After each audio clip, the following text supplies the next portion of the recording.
वो इस टॉपिक को समझना। टॉपिक है आपका विनाश ही देश का विकास है। ठीक है। अब आपको देखना है कि आप अपने बच्चों का और आपका विनाश और देश का विकास, उन दोनों में से क्या चूज करते हो।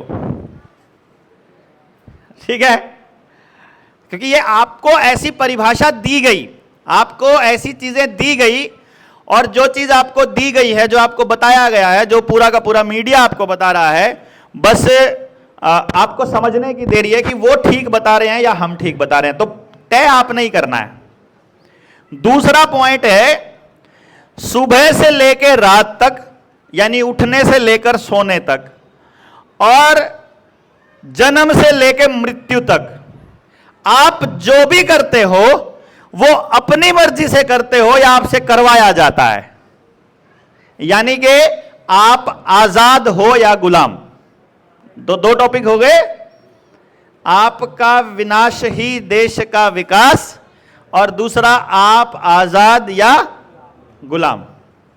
यानी अगर वो अपनी मर्जी से कर रहे हो तो आप आजाद हो, और आपको करने के लिए मजबूर होना पड़ रहा है तो आप गुलाम हो। और अब फिर आपको तय करना है कि आपको ये वाली व्यवस्था चाहिए कि नहीं चाहिए। ठीक बात। और नहीं चाहिए तो फिर यहां आने का कोई जरूरत नहीं है दोबारा से जेएसएम में, और नहीं चाहिए तो फिर और लोगों को भी लाना पड़ेगा। सीधी सी बात। तो पहले हम इस पे बात करते हैं, इकोनॉमिक्स किस किस ने पढ़ी है।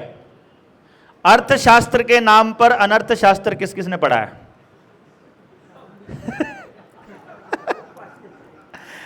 अर्थशास्त्र के नाम पर इनको अनर्थशास्त्र पढ़ा दिया गया। इन लोगों को यह पढ़ाया गया, देखिएगा अभी मैं आपको बता रहा हूं, इन लोगों को यह पढ़ाया गया कि डिमांड और सप्लाई से जुड़ी हुई है महंगाई। एक तो यार ये सब तब पहले लाइन पढ़ाया गया इनता, और दूसरी लाइन इनको पढ़ाई गई कि देश के विकास का जो पैमाना है वो जीडीपी है। यही पढ़ाया जाता है जी। गलत तो नहीं हो भाई। कोई अनर्थशास्त्र का विद्यार्थी अगर हो या कोई प्रोफेसर हो तो बता देना। अपन इसको अर्थशास्त्र नहीं कहेंगे, अनर्थशास्त्र ही कहेंगे। तो इनको पढ़ाया गया कि देश का विकास जीडीपी से होता है। अभी फिर मैं आपके सामने कुछ आंकड़े या कुछ बातें रखूंगा, तो आपको देखना है कि उससे देश का विकास होगा या आपका होगा। ठीक है। किसी भी देश के अंदर जीडीपी को जो बोला जाता है वो बोला जाता है ग्रोस डोमेस्टिक प्रोडक्शन, सकल घरेलू उत्पाद। उत्पाद का मतलब है आपने कितनी चीजों का उत्पादन किया। उत्पादन में क्या क्या आता है। खेती से उत्पादन आता है। एक बात को हमेशा ध्यान रखना है आपने, फैक्ट्रियां उत्पादन नहीं करती हैं। फैक्ट्रियों में कोई भी उत्पादन नहीं होता है, इस बात को याद रखना आपको। यानी कि अगर कोई साइकिल है तो वो लोहे का या साइकिल का उत्पादन नहीं करती है फैक्ट्री, साइकिल की फैक्ट्री, मोटरसाइकिल की फैक्ट्री, कार की फैक्ट्री। उत्पादन केवल जमीन से होता है, माइनिंग से होता है, या फिर असली संसाधन से होता है, पशु से होता है, व्यक्ति से होता है। आदमी अपने जैसी संतान पैदा कर सकता है। सॉरी, आदमी तो नहीं, औरत करती है वैसे तो, लेकिन मनुष्य कह सकते हैं हम। मनुष्य जो है वो मनुष्य को जन्म देता है। पशु जो है वो पशु को जन्म देता है, वो उत्पादन है। आपने एक भैंस ली, वो 1 लाख रुपए की ली, 11 महीने बाद उसने कटिया दी और वो 2 भैंस हो गई अब आपके पास। ठीक है ना। यही काम खेत में किसान करता है। वो भी एक बीज डालेगा, उस एक बीज से 50, 500, 5000 ऐसे बीज बना लेगा, डिपेंडिंग अपॉन कि वो कौन सा बीज है। यही काम फल पौधों के, ये तो खेल किसान का ही हो गया। फिर उत्पादन होता है जमीन से, माइनिंग में लोहा निकलता है, कोयला निकलता है, सोना निकलता है, या जमीन से निकलता है पानी, या जो भी चीज प्रकृति ने आपको दी है वो उत्पादन का हिस्सा है। गलत तो नहीं हो जी। जहां पे गलत होगा आप बताते जाना कि यहां पे आप गलत हैं। अब फैक्ट्रियां उत्पादन नहीं करती हैं, तो इसका अर्थ यह हुआ कि वो प्रोडक्शन तो नहीं करती, वो सिर्फ क्या करती हैं, असेंबलिंग करती हैं, मोल्ड करती हैं, कि एक चीज को मोल्ड करके कोई दूसरी चीज मोल्ड कर देती हैं। उसमें जो अपनी सर्विस लगती है, जो हमारी मेहनत लगती है, उस मेहनत का एक कीमत रखती है। वो कीमत जो है वो एक पगार के रूप में वहां काम करने वाले व्यक्ति को मिल जाती है, और फिर उसका एक प्रॉफिट का बड़ा हिस्सा जो है उसका मालिक, फैक्ट्री का मालिक ले लेता है। ऐसा ही होता है। अच्छा, अभी क्या हुआ कि फैक्ट्री को प्रोडक्शन से निकाल दिया। अच्छा, जीडीपी में एक बहुत बड़ा आंकड़ा इस चीज का भी होता है कि देश में कितना पैसा सर्कुलेशन में आया। ठीक कह रहा हूं जी सारे अर्थशास्त्रियों,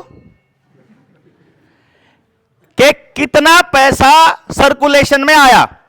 पैसा सर्कुलेशन में आने का मतलब है कि बैंकों ने कितना पैसा छापा।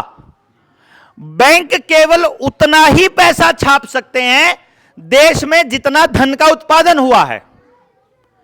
धन का ही तो वैल्यू है ना, ये मेहनत की या सेहत की या डंगर की या खेत में उत्पादन की, किसी भी चीज की वैल्यू है ये।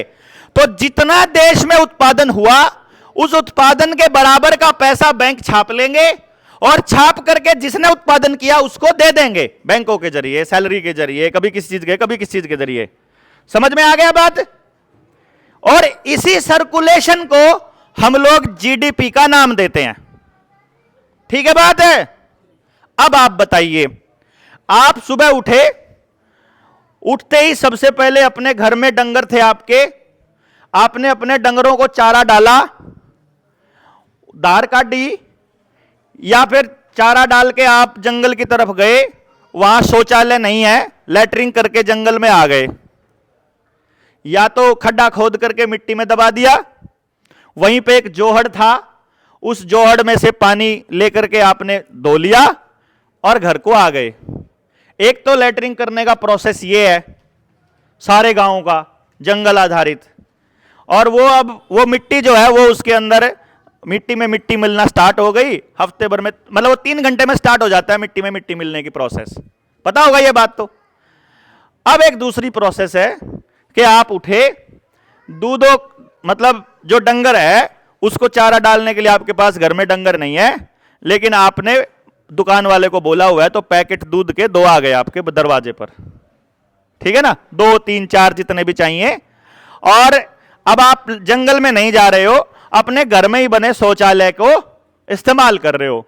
शौचालय की शीट का पैसा लगा हुआ है, उसमें प्लास्टिक है, उस पर भी पैसा लगा है, उसमें पानी की टंकी लगी है, पानी की पाइप लगी है, बिजली की फिटिंग लगी है, दरवाजा लगा है, टाइल लगी है। वो सारा का सारा पैसा कहां जा रहा है? कंपनियों को जा रहा है। और लैट्रिन के बाद में जो फिर धोने वाला एक प्रोडक्ट आता है वो अलग है। तो जब आप उसको लगा रहे हो तो वो पानी नीचे वाले पानी को भी खराब कर रहा है, पीने वाले पानी को, क्योंकि अंडरग्राउंड जा रहा है ना नीचे, तो नीचे वाला पानी भी जा रहा है। फिर नीचे वाले पानी की टेस्टिंग करके सरकार आपको बता रही है कि आपका पीने का पानी यहां पर खराब हो गया है, यहां टीडीएस फलाना डीएस फलाना क्या क्या गलत है, तो तुमको टूटी का पानी पीना पड़ेगा, हम तुमको आरओ का पानी देंगे। मतलब लैट्रिन की वजह से आपको आरओ लाना पड़ रहा है। समझ रहे हैं? तो इसमें पैसे का सर्कुलेशन पहले वाली लैट्रिन की प्रोसेस में है कि दूसरे वाली में है? पैसे का सर्कुलेशन ज्यादा। इसमें पहले वाली में पैसे का कोई सर्कुलेशन नहीं है, दूसरे वाली प्रोसेस में पैसे का सर्कुलेशन है। तो जो पैसे का सर्कुलेशन है, ये सर्कुलेशन में ये पैसा गांव के आदमी के पास जा रहा है कि कंपनी के पास जा रहा है? तो गांव मजबूत हो रहा है, गांव का आदमी मजबूत हो रहा है कि कंपनी का मालिक हो रहा है? या बिजली कंपनी का मालिक, या लैट्रिन की शीट बनाने वाला मालिक। अभी मोदी जी ने कह दिया कि हमने इतने करोड़ शौचालय बनाए, इतने करोड़ शौचालय में कितनी ईंट लगी, कितनी टाइलें लगी, कितनी टूटी लगी, कितनी बिजली की तारें लगी, कितनी बिजली के बल्ब लगे, कितने होल्डर लगे, कितना यूज होता है रोज का वो लिक्विड जो नीला नीला होता है, और कितना उसके अंदर मटेरियल यूज होता है। वो सारा मटेरियल आपको मिला, गांवों को मिला, या कंपनियों को मिला? कंपनियों को मिला तो जीडीपी बढ़ी के घटी? देश का विकास माना जाएगा। और आपका भाई, आपका भी विकास हुआ क्या इसमें? इसमें क्या हुआ? जब लैट्रिन को किसी नमी वाली जगह पर डाला जाता है और वहां नमी रहती है तो उस जगह पर ऐसा बैक्टीरिया पैदा हो जाता है जो आप में यूरिनल इन्फेक्शन के कारण बनता है और आपको गुप्त रोग ज्यादा से ज्यादा होते हैं।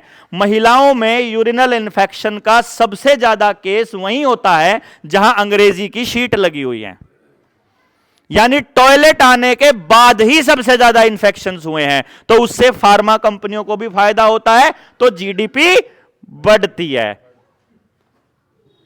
समझ आई कि नहीं आई? तो यानी कि जीडीपी देश के विकास का यदि आंकड़ा है तो लेटरिंग के मामले में देश का विकास ही आपका, या कह लो आपका विनाश ही देश का विकास है। ठीक बात। अभी ये तो था, अभी टॉयलेट के केस में हो गया, सुबह उठते ही वाली बात आ गई। हम तीनों को पैरेलल में लेके चलेंगे, जीडीपी पैरेलल में चलेगी। अच्छा, अब ये जो जब आपको पता लग गया कि आपको तो लैट्रिन के लिए जंगल की जरूरत पड़ेगी और डंगरों को भी धार निकालने के बाद, धार मतलब दूध निकालने के बाद हमको जंगल में चरने के लिए जाना है। आप अगर डंगरों को गांव अपने खेत का फसल खिलाओगे, गाय को अपनी खेत की फसल खिलाओगे, तो आपको बहुत सारा एरिया उसके चारे के लिए सुरक्षित रखना पड़ेगा। तो पूरे गांव ने मिलकर क्या व्यवस्था करी हुई थी कि जंगल पूरे गांव का है, तो सुबह सुबह सारे घर में से एक एक आड़ी जो है निकल के अपने सारे डंगरों को लेके जंगल में चला जाएगा और जंगल में जड़ी बूटियां और जितने भी पौधे वहां की जरूरत के हिसाब से हैं वो सारे के सारे पूरा दिन गायें भैंस चर के आएगी और शाम को उन्हीं वो दूध में मिल के आ जाएंगी। वो जड़ी बूटियां सारी की सारी दूध के जरिए गांव के लोगों को मिल जाएंगी। बात समझ रहे हो? इसमें जो गाय है या भैंस है वो कोई पैसा खर्च कर रही है? नहीं करे तो जीडीपी नहीं बढ़ रही है। वहीं पे अगर आप गाय रखोगे, गौशाला खोलोगे या डंगर पालोगे और उसके लिए आपको चारा जो है चारे की दुकान से लाना पड़े कट्टे में भर के, जो कि नॉर्मली शहरों के लोग करते हैं ड्रामा, तो उसमें जीडीपी बढ़ेगी, क्योंकि बाइक पे जाओगे या गाड़ी पे जाओगे तो पैसा सर्कुलेट होगा ना, तो जीडीपी बढ़ रही है। तो जीडीपी बढ़ रही है तो उसका पैसा किसके पास जा रहा है? बाइक की कंपनी के पास, पेट्रोल की कंपनी के पास, उधर से उन कंपनियों के पास। ठीक है बात? अच्छा जी, अगर आप, अब ये तो हो गया उठने के बाद की प्रोसेस का हिस्सा, फिर हो गया दूध का हिस्सा। इसके बाद आप क्या करते हो? खाना बनाते हो।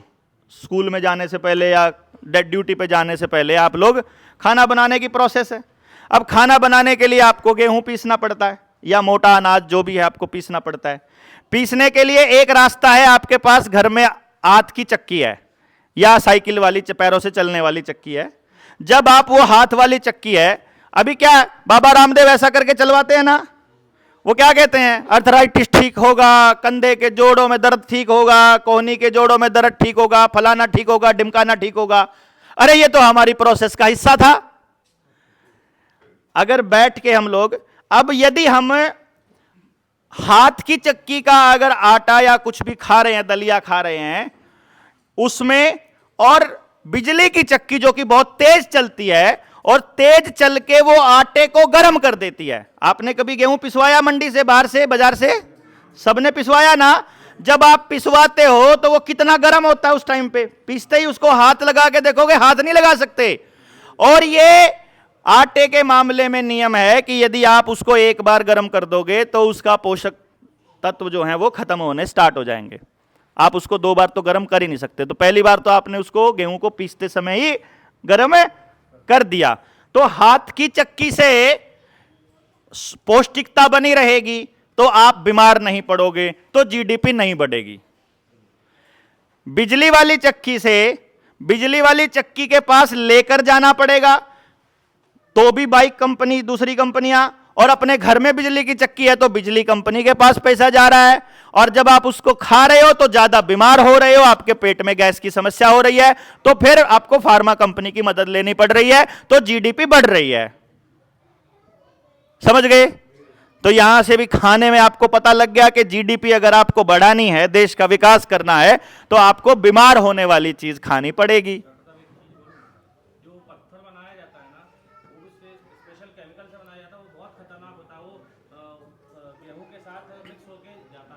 जो जो जो ये मशीन वाला, बिजली वाली, ठीक है ना बात?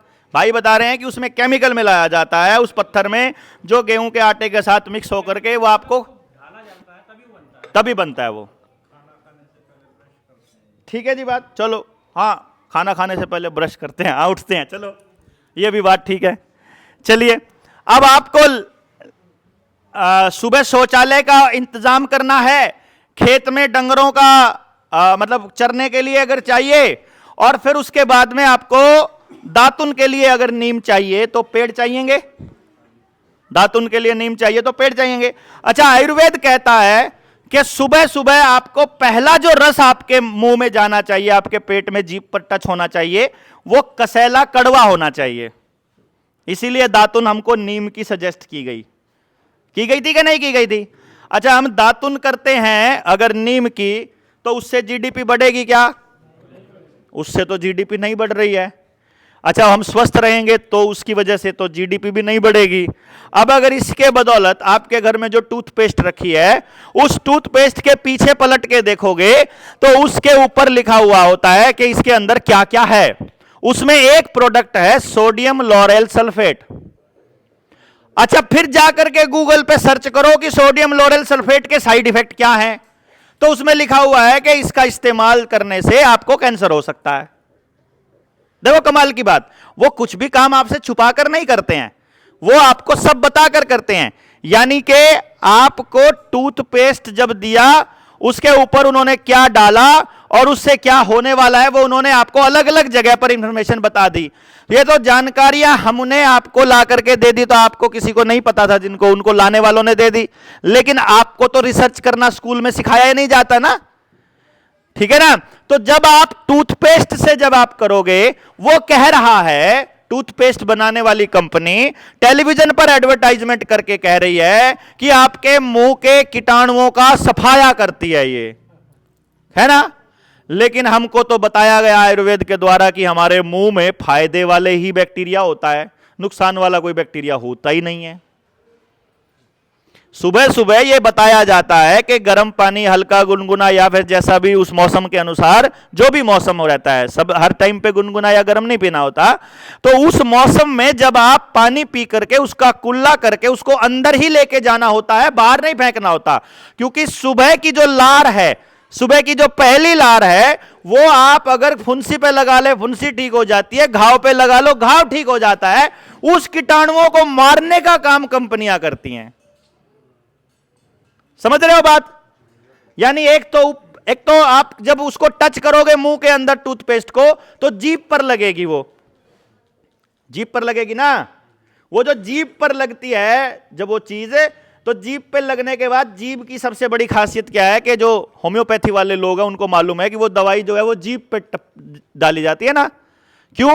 क्योंकि जीभ की जो नसें हैं उनका जो कनेक्शन है डायरेक्ट हार्ट के साथ है, दिल के साथ। यानी कि ब्लड में अगर डायरेक्ट वो कोई भी चीज मिलानी होती है तो वो जीभ पर रखी जाती है। तो टूथपेस्ट जब आप टेस्ट करते हो तो जीभ पर आएगी, तो वो डायरेक्ट आपके खून में सोडियम लॉरेल सल्फेट जाता है, डायरेक्ट। यानी कि आपके मुंह के बैक्टीरिया का खत्म होना, आपकी लार का खराब होना, उसके बाद वो जो केमिकल्स हैं वो आपके दांतों के डिके करने का कारण भी बनते हैं।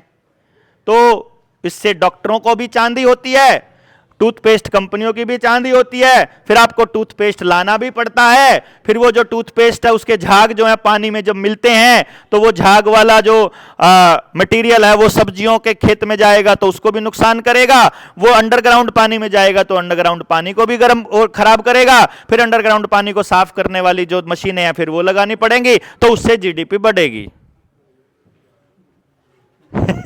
ठीक है? तो दातुन से अगर आप कर रहे हो तो उससे जीडीपी नहीं बढ़ रही है, दांत साफ करते हो। और यदि आप टूथपेस्ट से करते हो तो उससे खूब जीडीपी बढ़ती है। भाई मैं गलत तो नहीं कह रहा हूं ना?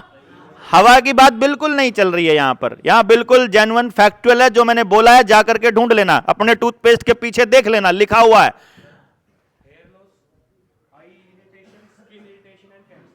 देखो भैया, ये बता रहे हैं 4 कारण होते हैं टूथपेस्ट करने के। उस सोडियम लॉरेल सल्फेट के 4 साइड इफेक्ट बताए।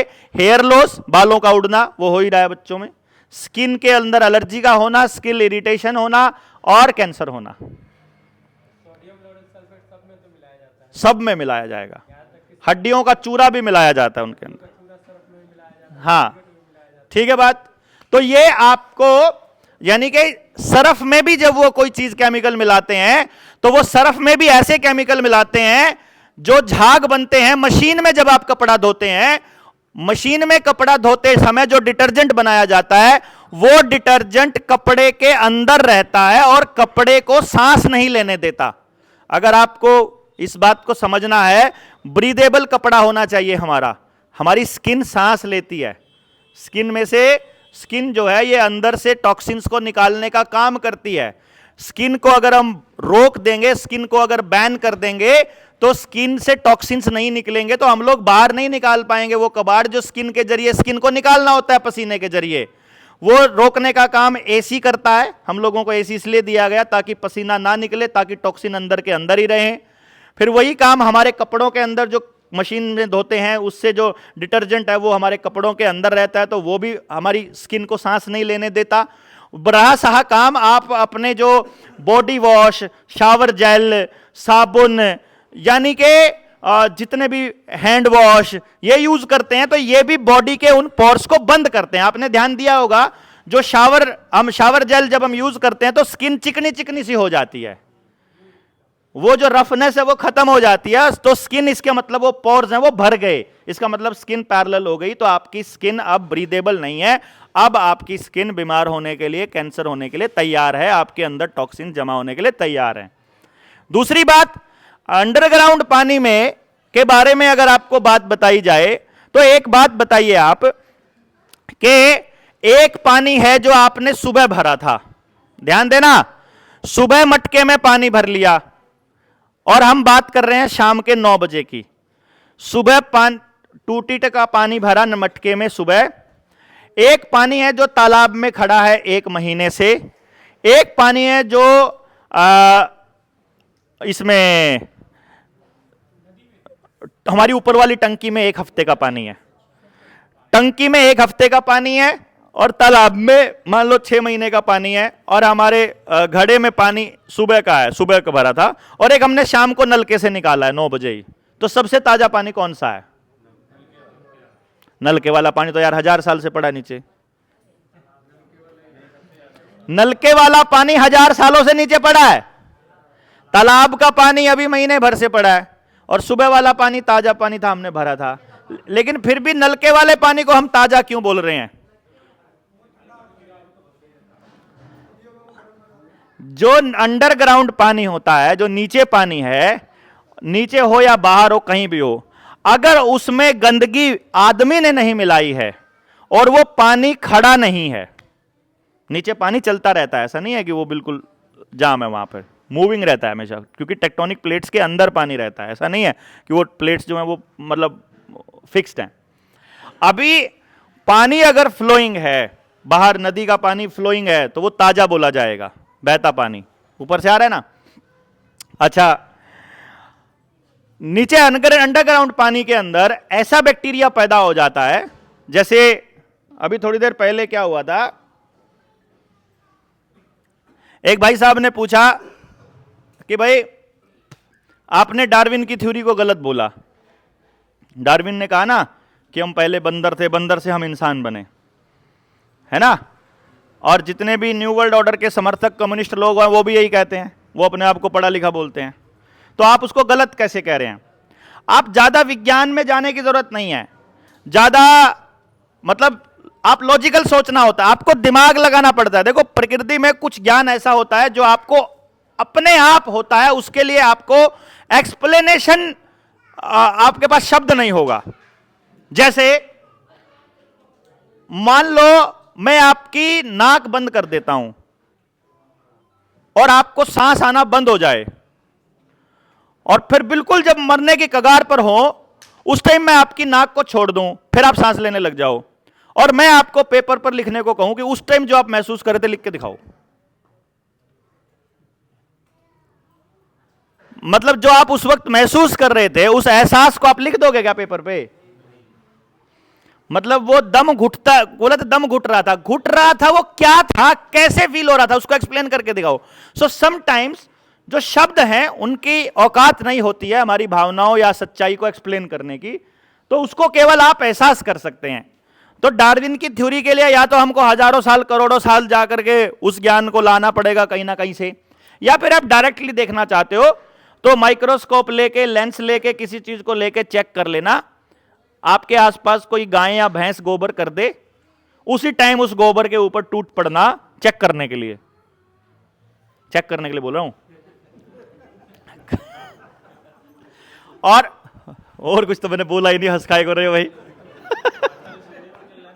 ठीक है, अभी उसको जब जूम करके जब आप देखोगे, उसमें उस वक्त बैक्टीरिया थोड़ा मोटा दिखाई देना शुरू होगा, लेकिन लगभग आधे घंटे, 15 मिनट या 1 घंटे के अंदर अंदर उसमें से कीड़े चलने स्टार्ट हो जाएंगे, उसमें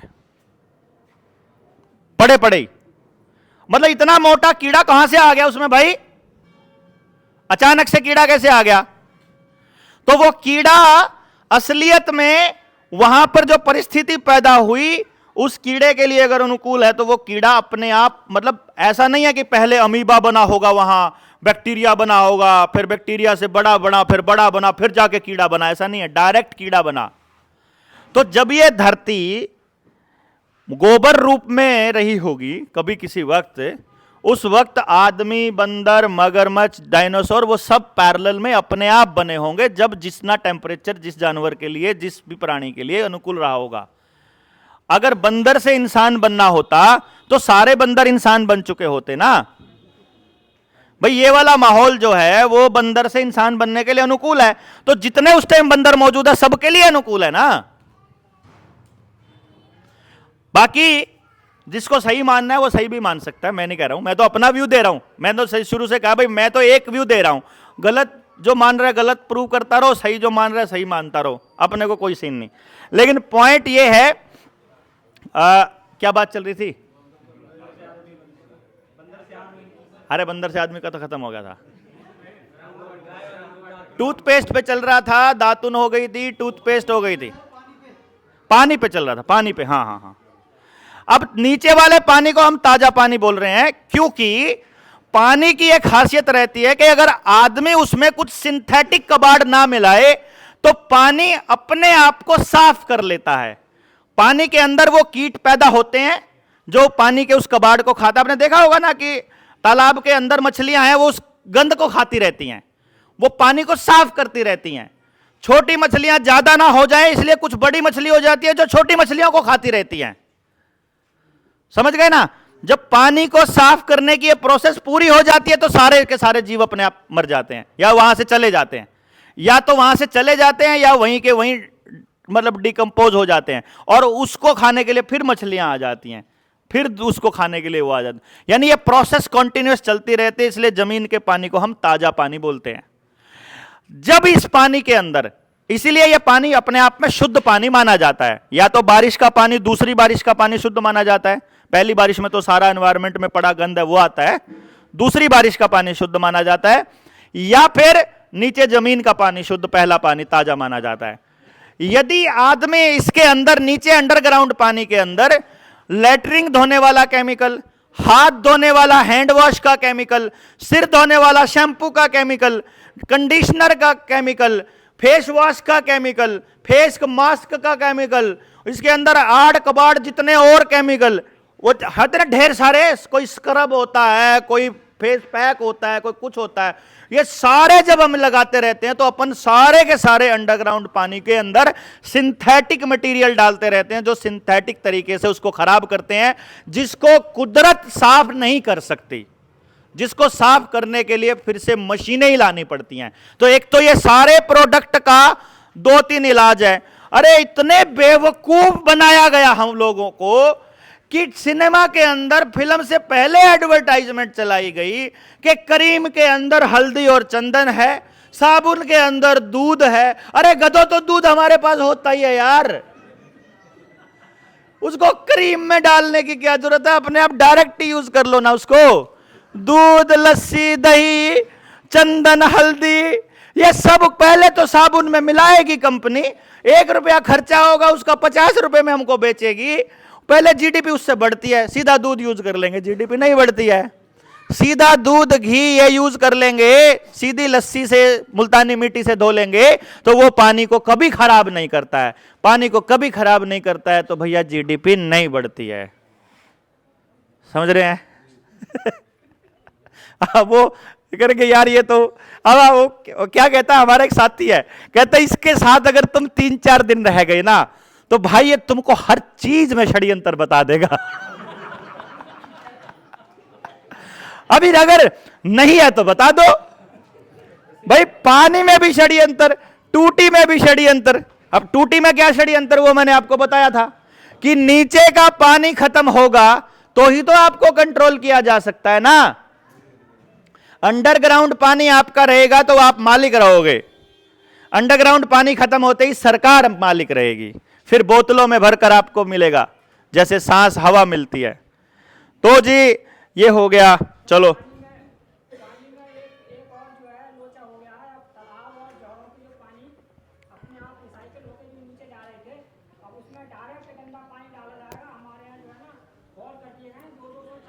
अभी मैं बता रहा हूं आपको, अभी सुनिए।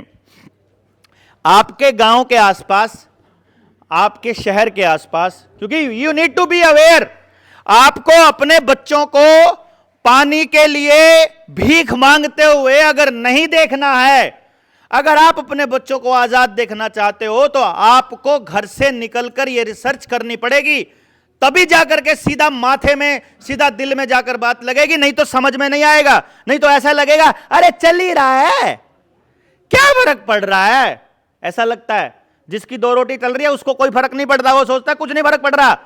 लेकिन थोड़ा सा ब्रॉड व्यू करके देखो कि सिर्फ आपके बच्चे की नहीं, आपके पड़ोसी के बच्चे की भी जिंदगी अगर ठीक चल रही है तो ही आपका बच्चा सुरक्षित है।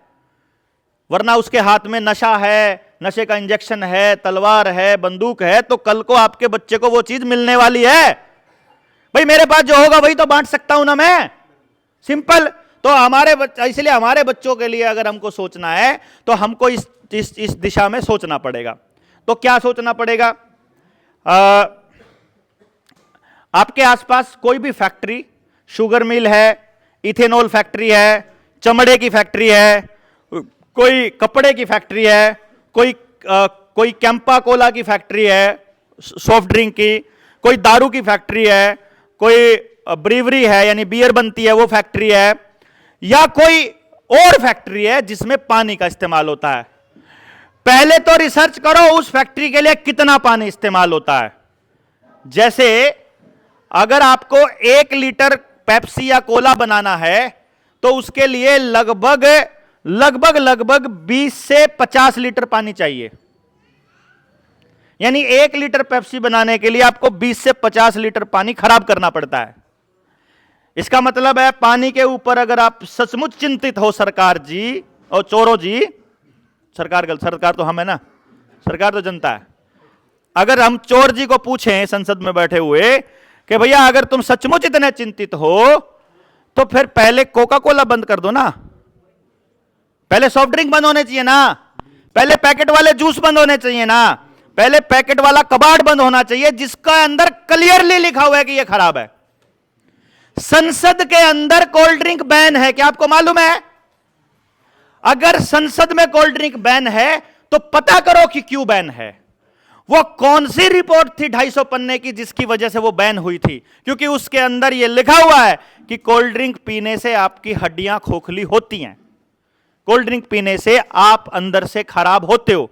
लेकिन ये हमारे बच्चों को सिखा रहे हैं कि डर के आगे जीत है? ये हमें विश्व शांति का पाठ पढ़ाते हैं, लेकिन एक बार पता करो जिस दुकान पे पेप्सी रखी होती है कोका कोला नहीं रख सकता वो।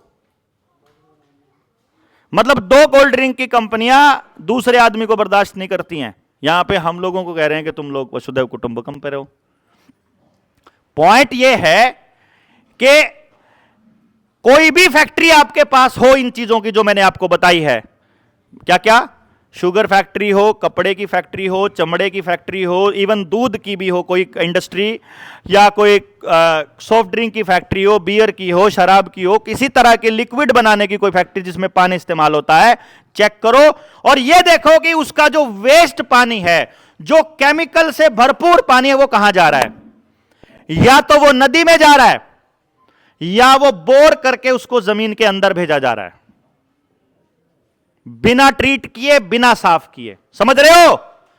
और ये सरकार को भी पता है, सरकार में बैठे अफसरों को भी पता है। ये उनकी परमिशन और उनकी मिलीभगत से हो रहा है, क्योंकि उनको रिश्वत जाती है हर हफ्ते, हर महीने। वो रिश्वत से हमारे अंडरग्राउंड पानी को खराब कर रहे हैं, क्योंकि अंडरग्राउंड पानी खराब होगा तो ही आपको कंट्रोल किया जा सकता है। और ये सिर्फ हरियाणा, पंजाब, चंडीगढ़ में नहीं हो रहा, ये पूरे देश में हो रहा है। क्लियर है? ठीक है जी। तो पानी पे आ गए अपन, अभी रोटी बनाने पे आ जाते हैं। रोटी बनाने के लिए जो आटा इस्तेमाल हो रहा है वो गेहूं का है। गेहूं भारत के जानवरों के लिए भी उपयुक्त नहीं है। गेहूं की वजह से ही कैंसर हो रहा है, गेहूं की वजह से ही एलर्जी हो रही है, गेहूं की वजह से बहुत सारी बीमारियां हो रही हैं। स्किन की जितनी बीमारियां हैं ये इसी की वजह से हैं, क्योंकि हमारे गेहूं को उगाने के लिए आवश्यकता से अधिक पानी की आवश्यकता जरूरत से अधिक पानी की जरूरत पड़ेगी। ये इसी तरह से चावल के केस में, यदि आपको कोई भी फसल उगाने के लिए जमीन से पानी निकालना पड़ता है तो वो जमीन आपके लिए, वो फसल आपके लिए उपयुक्त नहीं है। आई बात समझ में? ये प्रकृति को बचाने का, बारिश को बचाने का, पानी को बचाने का, सेहत को बचाने का, बच्चों को बचाने का सबसे बड़ा रामबाण है। जो मैंने अपनी सुबह वाली बात में कही थी कि आपको परमात्मा ने पैर इसीलिए दिए हैं कि आपकी जो ज्यादा से ज्यादा दूरी है, दूरी तय करने की है सुबह से लेकर रात तक की, वो 25 किलोमीटर है। यानी 25-30 किलोमीटर के दायरे में आपके वहां पर कौन सी फसल होनी है, वो मौसम के अनुसार वो अगर फसल हो रही है, वो कबाड़ अगर हो रहा है, जिसको हम खरपतवार बोलते हैं, वो खरपतवार का मतलब है सारे के सारे अल्कलाइन पत्तों वाले वो पौधे, अल्कलाइन पत्तों वाले पौधे। अरे आपको तो अल्कलाइन पानी बेच रहे हैं वो लोग, अल्कलाइन चीजें तो पेट के लिए बहुत सही है। तो अल्कलाइन वाले जो पत्तों वाले जो पौधे हैं, वो पौधे आपके लिए बेहतरीन हैं। उस वक्त वो दवाई का काम करते हैं। तो जब वो दवाई का काम आपके लिए कर रहे हैं तो आपको इस बात की समझ होनी चाहिए कि एक तो खाने के लिए जो आप इस्तेमाल कर रहे हो, पहली बात तो आपका गेहूं पिसवाने वाला प्रोसेस, फिर आटे को पिसवाने का प्रोसेस खराब, फिर उसके बाद उसको पकाने का, पकाने के केस में भी आ जाओ। पकाने के केस में अभी होटलों में देखना कमाल की बात, अगर आप तंदूर की रोटी खाते हो वो 15 रुपए की है, आप तवे की रोटी खाते हो वो 25 रुपए की है, अगर आप चूल्हे की रोटी खाते हो तो वो 65 रुपए की है। समझ गए बात? अभी आप जाओगे चूल्हे की रोटी, सरसों का साग, उसको वो लग्जरी आइटम में गिनते हैं। जो हमारे पुरखों का रूटीन था उसको अब वो लग्जरी बोल रहे हैं। घर जैसा खाने को लग्जरी बोल रहे हैं। घर जैसा खाना, होटल पे लिखा होता घर जैसा खाना। अरे बेवकूफ, घर जैसा तो घर पे ही ना खा लेंगे। ये तो होटल वाला खाने आए हैं, ये तो कबाड़ खाने आए हैं, यहां घर जैसा खाने आए नहीं है। मतलब ये है कि जो भी भोजन पका है, यदि वो चारकोल में पका है, चारकोलेटेड, यानी चारकोल का मतलब यह है कि धुएं में अगर वो पका है तो वो सेहत के लिए बहुत लाभदायक आइटम होती है। इसीलिए हमारे जो बुजुर्ग हैं, सुबह जब दूध रखते थे, वो अपनी कटोरी के अंदर दूध रखते थे ना उबलने के लिए, तो वो जो जगह थी जिस जगह पर वो दूध रखते थे वो इतनी छोटी रखी जाती थी कि वो धुआं वहीं पर घूमता रहे।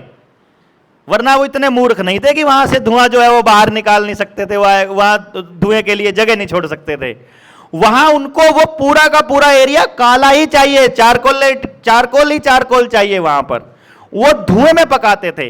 जो रोटी चूल्हे में पकती है वो धुएं में पकती है।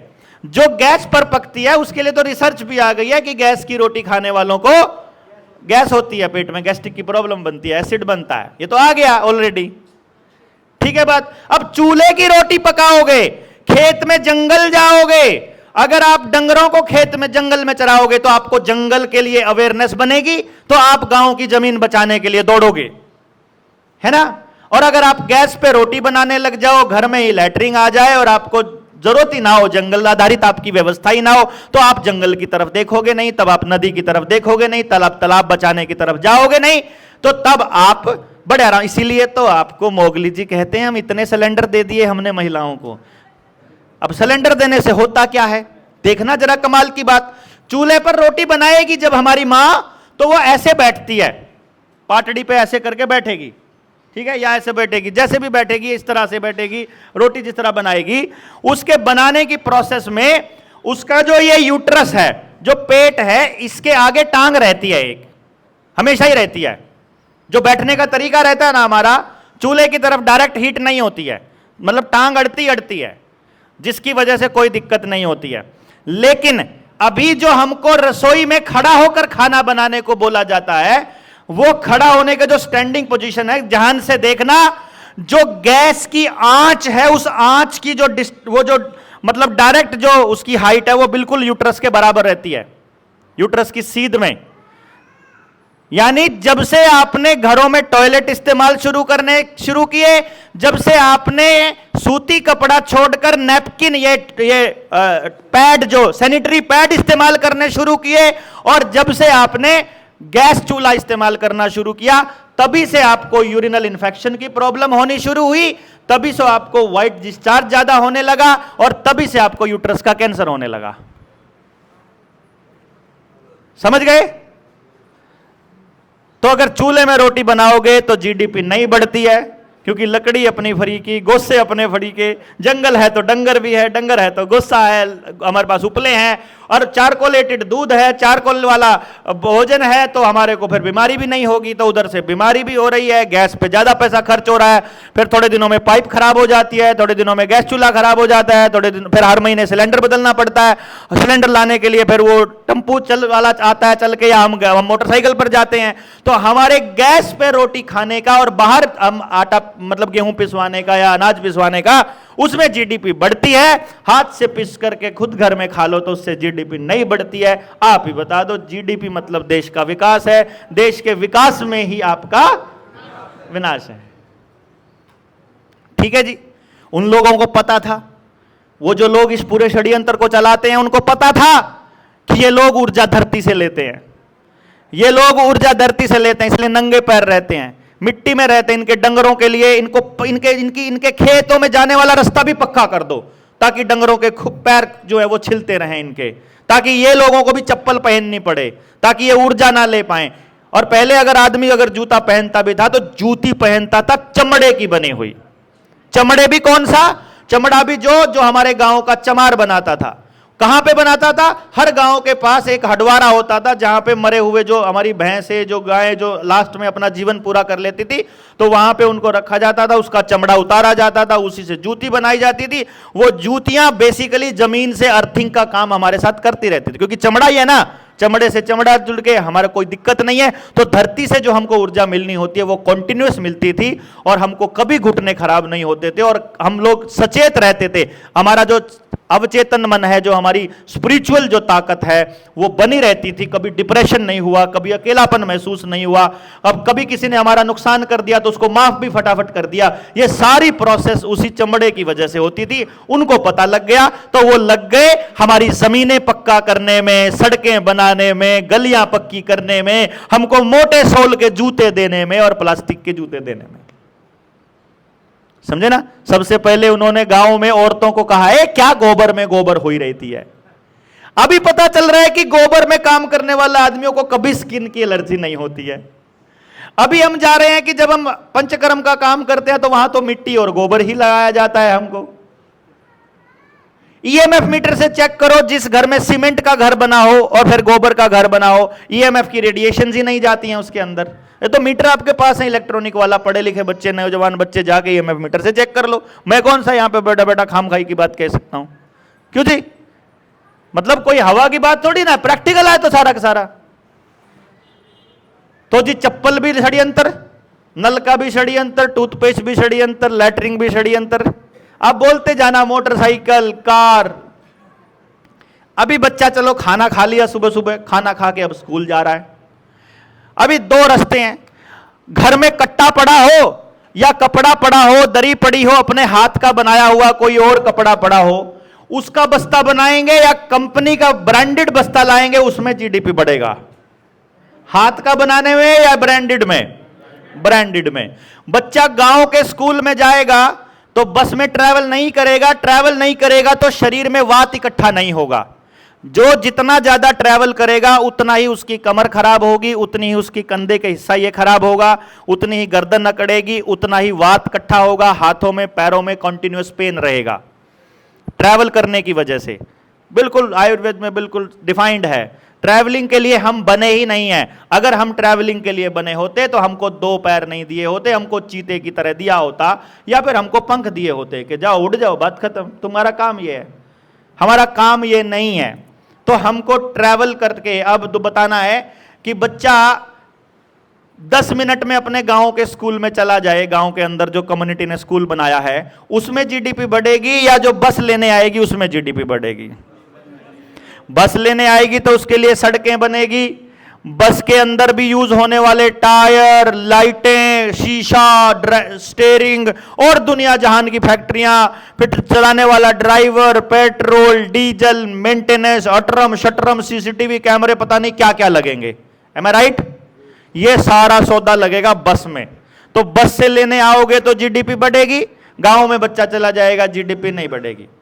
आपके बच्चे को कम से कम 1 घंटा बस में घुमाता है बस का ड्राइवर, कम से कम 1 घंटा घुमाता है कि नहीं घुमाता है? 1 घंटा जाते टाइम, 1 घंटा आते टाइम। वो 2 घंटे अगर आपका बच्चा अपने जीवन के लिए उपयोगी कोई स्किल सीख ले तो जीवन जीना सीख लेगा। लेकिन आपके बच्चे के पास समय ही नहीं है कुछ भी सीखने के लिए, अपने माँ बाप का काम हाथ बटाने के लिए, अपने खेत में काम करने के लिए, अपने घर में अपनी क्यारी में कुछ करने के लिए उसके पास समय नहीं बचेगा, तो वो समाज से भी कट जाएगा, प्रकृति से भी कट जाएगा, अपने लिए कुछ विश्वास भी पैदा नहीं कर पाएगा। 10वीं क्लास के बच्चे को पूछ के देखो, बल्ब बदलना है चंडीगढ़ शहर में, मम्मा वो फोन करेगा, इलेक्ट्रीशियन भैया, हाँ जी हमारा ना बल्ब हमारा इलेक्ट्रिसिटी खराब हो गया है, इलेक्ट्रिसिटी खराब, इलेक्ट्रीशियन भैया आता है, इलेक्ट्रिसिटी कहां खराब होगा, वो खराब जल नहीं रहा है, बटन दबाया और बल्ब फ्यूज हो गया यार, बदल लेता यार।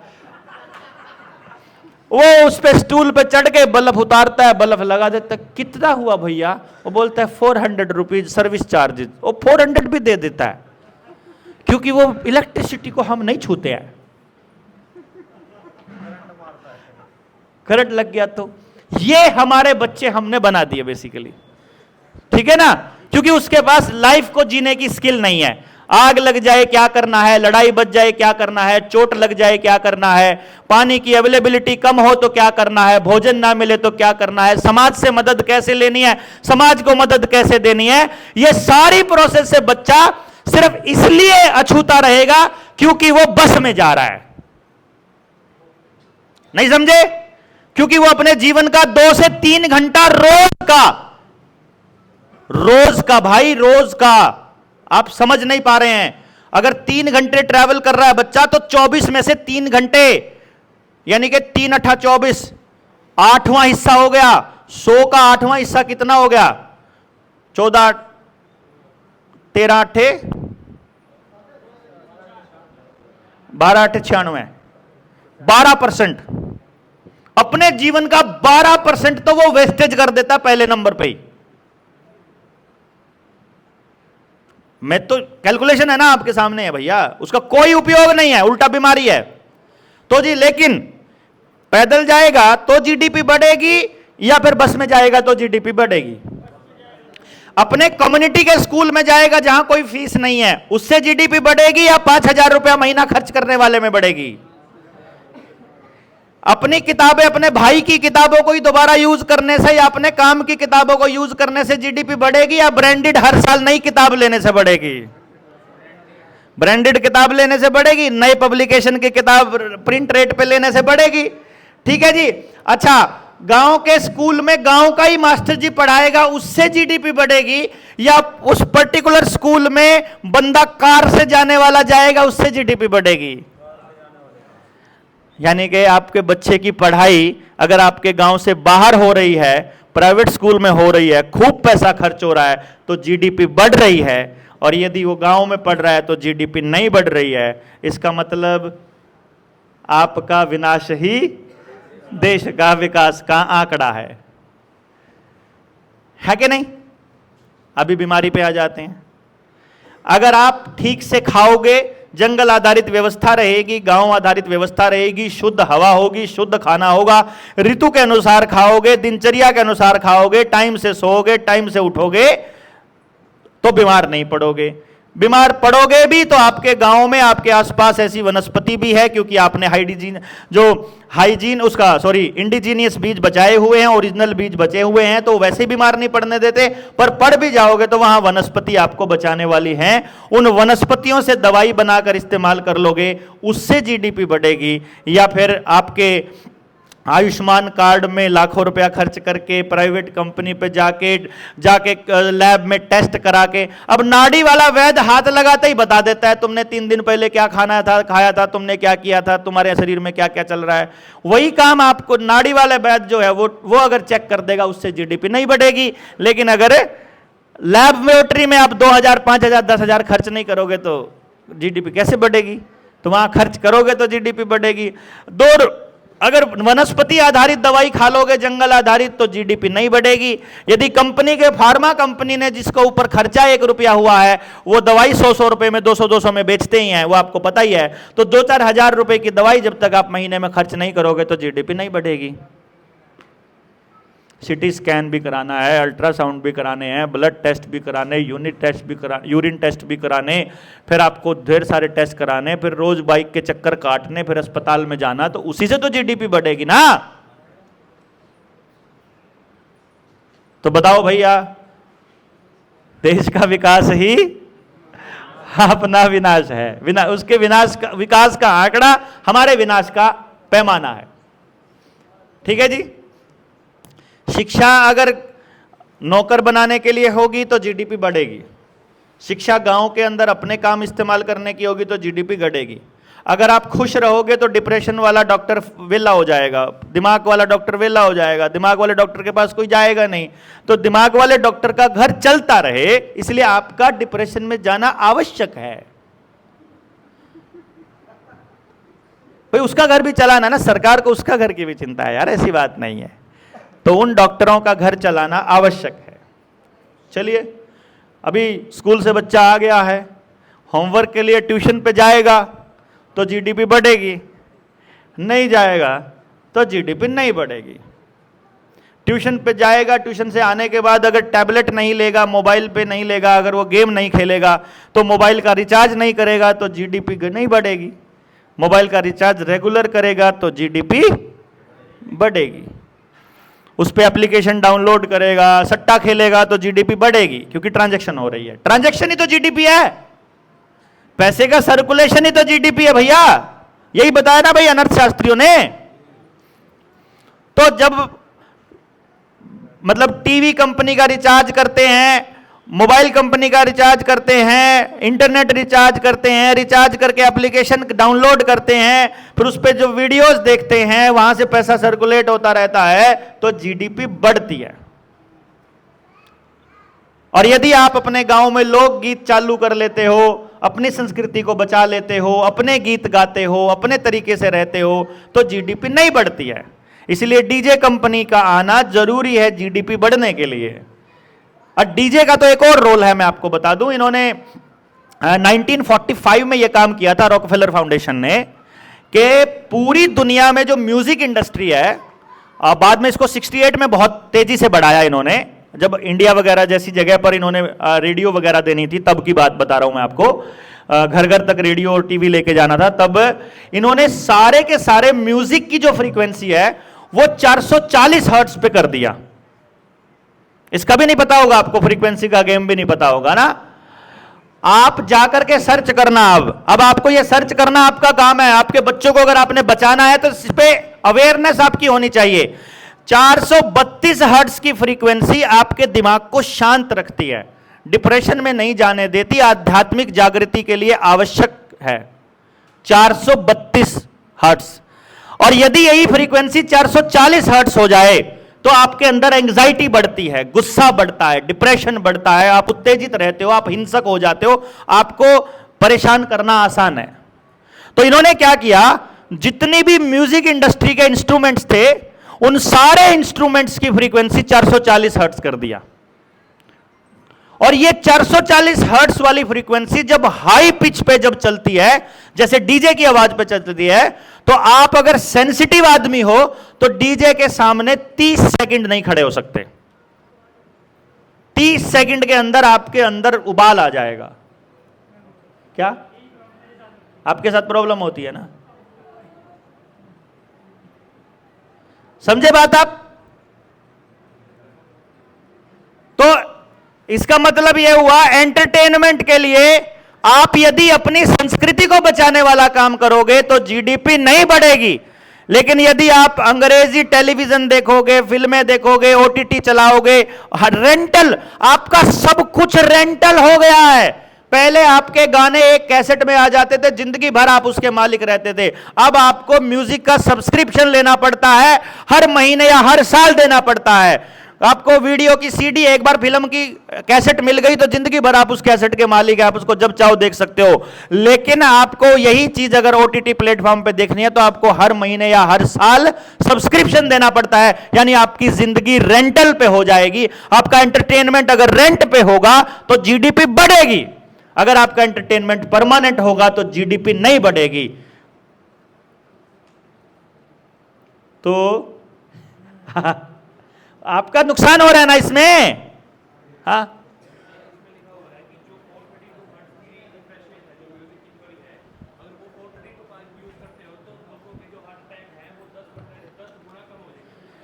देखो भैया कह रहे हैं कि अगर 440 से 432 कर दिया जाए फ्रीक्वेंसी को म्यूजिक की, तो हार्ट अटैक के केसेस 10% कम हो जाएंगे। यह इंफॉर्मेशन मैं नहीं दे रहा हूं, वो बता रहे हैं अपने आप पे। मैं तो आपको लाके वो इंफॉर्मेशन एक जगह इकट्ठी करके दे रहा हूं आपको। ये तो आपने देखना है कि आप क्या करना चाहते हो इसकी इंफॉर्मेशन का। आप इस इंफॉर्मेशन के डिटेल में जाओगे तो आपको बहुत सारी चीजें मिल जाएंगी, अपने आप मिलेंगी यार, मेरा कुछ कहने का जरूरत नहीं। ठीक है जी। तो इधर हो गया, शाम को हो गया बच्चा, अब टीवी देख रहा है, टीवी पे भी आ गया, गेम पे भी आ गया, शाम को सोना। अभी आ जाओ। अब ये लाइट है, व्हाइट लाइट है ना, जो सीधी लगती है यहां पे पीनियल ग्लैंड पे डायरेक्ट, इसीलिए आपकी गाड़ी की, मोटरसाइकिल की, घरों में सब जगह एलईडी लाइटें दे दी हैं। अगर आप सेंसिटिव हो तो आप मुश्किल से 10 सेकंड भी नहीं देख सकते लाइट की तरफ, इस लाइट की तरफ। अगर आप नशे में हो, अनाज के नशे में या किसी और नशे में, तो बात अलग है। अगर आप वैसे ही सेंसिटिव नहीं हो तो बात अलग है, अदरवाइज आपको एकदम पता चलेगा कि ये लाइट कितनी खतरनाक है। लाइट की केवल उतनी ही इंटेंसिटी होनी चाहिए जितने में आपकी आंखें पूरी खुली रह सकें, और उसके लिए दिए की, मोमबत्ती की, लालटेन की ही लाइट चाहिए होती है। आपको असलियत में इस बिजली की आवश्यकता नहीं है, और अगर आपको है आप मुझे बताइए, मैं आपको यह बता दूंगा कि आपकी बात गलत क्यों है। क्योंकि आप दिन छिपने के बाद एक सिंगल काम भी इस बिजली से वो नहीं करते हो जो आपके फायदे का हो। या तो आप टीवी देखते हो, मूवीज देखते हो, देर रात का खाना पकाते हो, 8 बजे जब आपका वो डाइजेशन सिस्टम बंद हो जाएगा है, जब आपका पेनक्रियाज ही काम करना बंद कर देगा, जब आपका लीवर ही काम करना बंद कर देगा शाम 8 बजे के बाद, और उसका काम 2-3 घंटे का है अगर, तो 5-6 बजे से पहले पहले खाना खा लेना पड़ेगा उसके लिए। तो आपको 5-6 बजे से पहले पहले आपको घर वापस भी आ जाना पड़ेगा। तो आप वनस्पति या एनवायरनमेंट के हिसाब से आप रहोगे। तो 5-6 बजे जब आपने खाना खा लिया है और बच्चे को होमवर्क करने की जरूरत नहीं है, खाना आपका हो गया, होमवर्क आपका हो गया, एंटरटेनमेंट आपका लोकल बेस है, आप कंपनी को नहीं देना चाहते हो, तो क्या दिन छिपने के बाद आपको बिजली की किसी और काम करने के लिए आवश्यकता है? बताइए। बिजली से आप जो भी काम कर रहे हो वो केवल आपका विनाश कर रहा है। समझ गए? हां जी। सुबह से लेकर रात तक आप जो कर रहे हो, जिसमें जीडीपी बढ़ रही है, वो आपका विनाश कर रहा है। गलत है कि सही है? अब जन्म से लेकर मृत्यु तक आ लेते हैं है? मां के पेट में यदि आपको इंजेक्शंस लगाए जाते हैं तो कंपनियों को बेनिफिट होता है, होने के बाद भी लगाए जाते हैं तो भी कंपनियों को बेनिफिट होता है। मां को बेड रेस्ट पे रखा जाता है तो सी सेक्शन करना पड़ेगा, तब पेट काट कर बच्चा निकालना पड़ेगा। जो पेट काट के निकला है, नेचुरल प्रोसेस से नहीं निकला है, वो बीमार भी ज्यादा रहेगा। ठीक है बात। इसके विपरीत यदि मां अपने दिनचर्या के सारे काम करती रहे तो उसको नौकर की जरूरत नहीं पड़ेगी, तो जीडीपी घटेगी।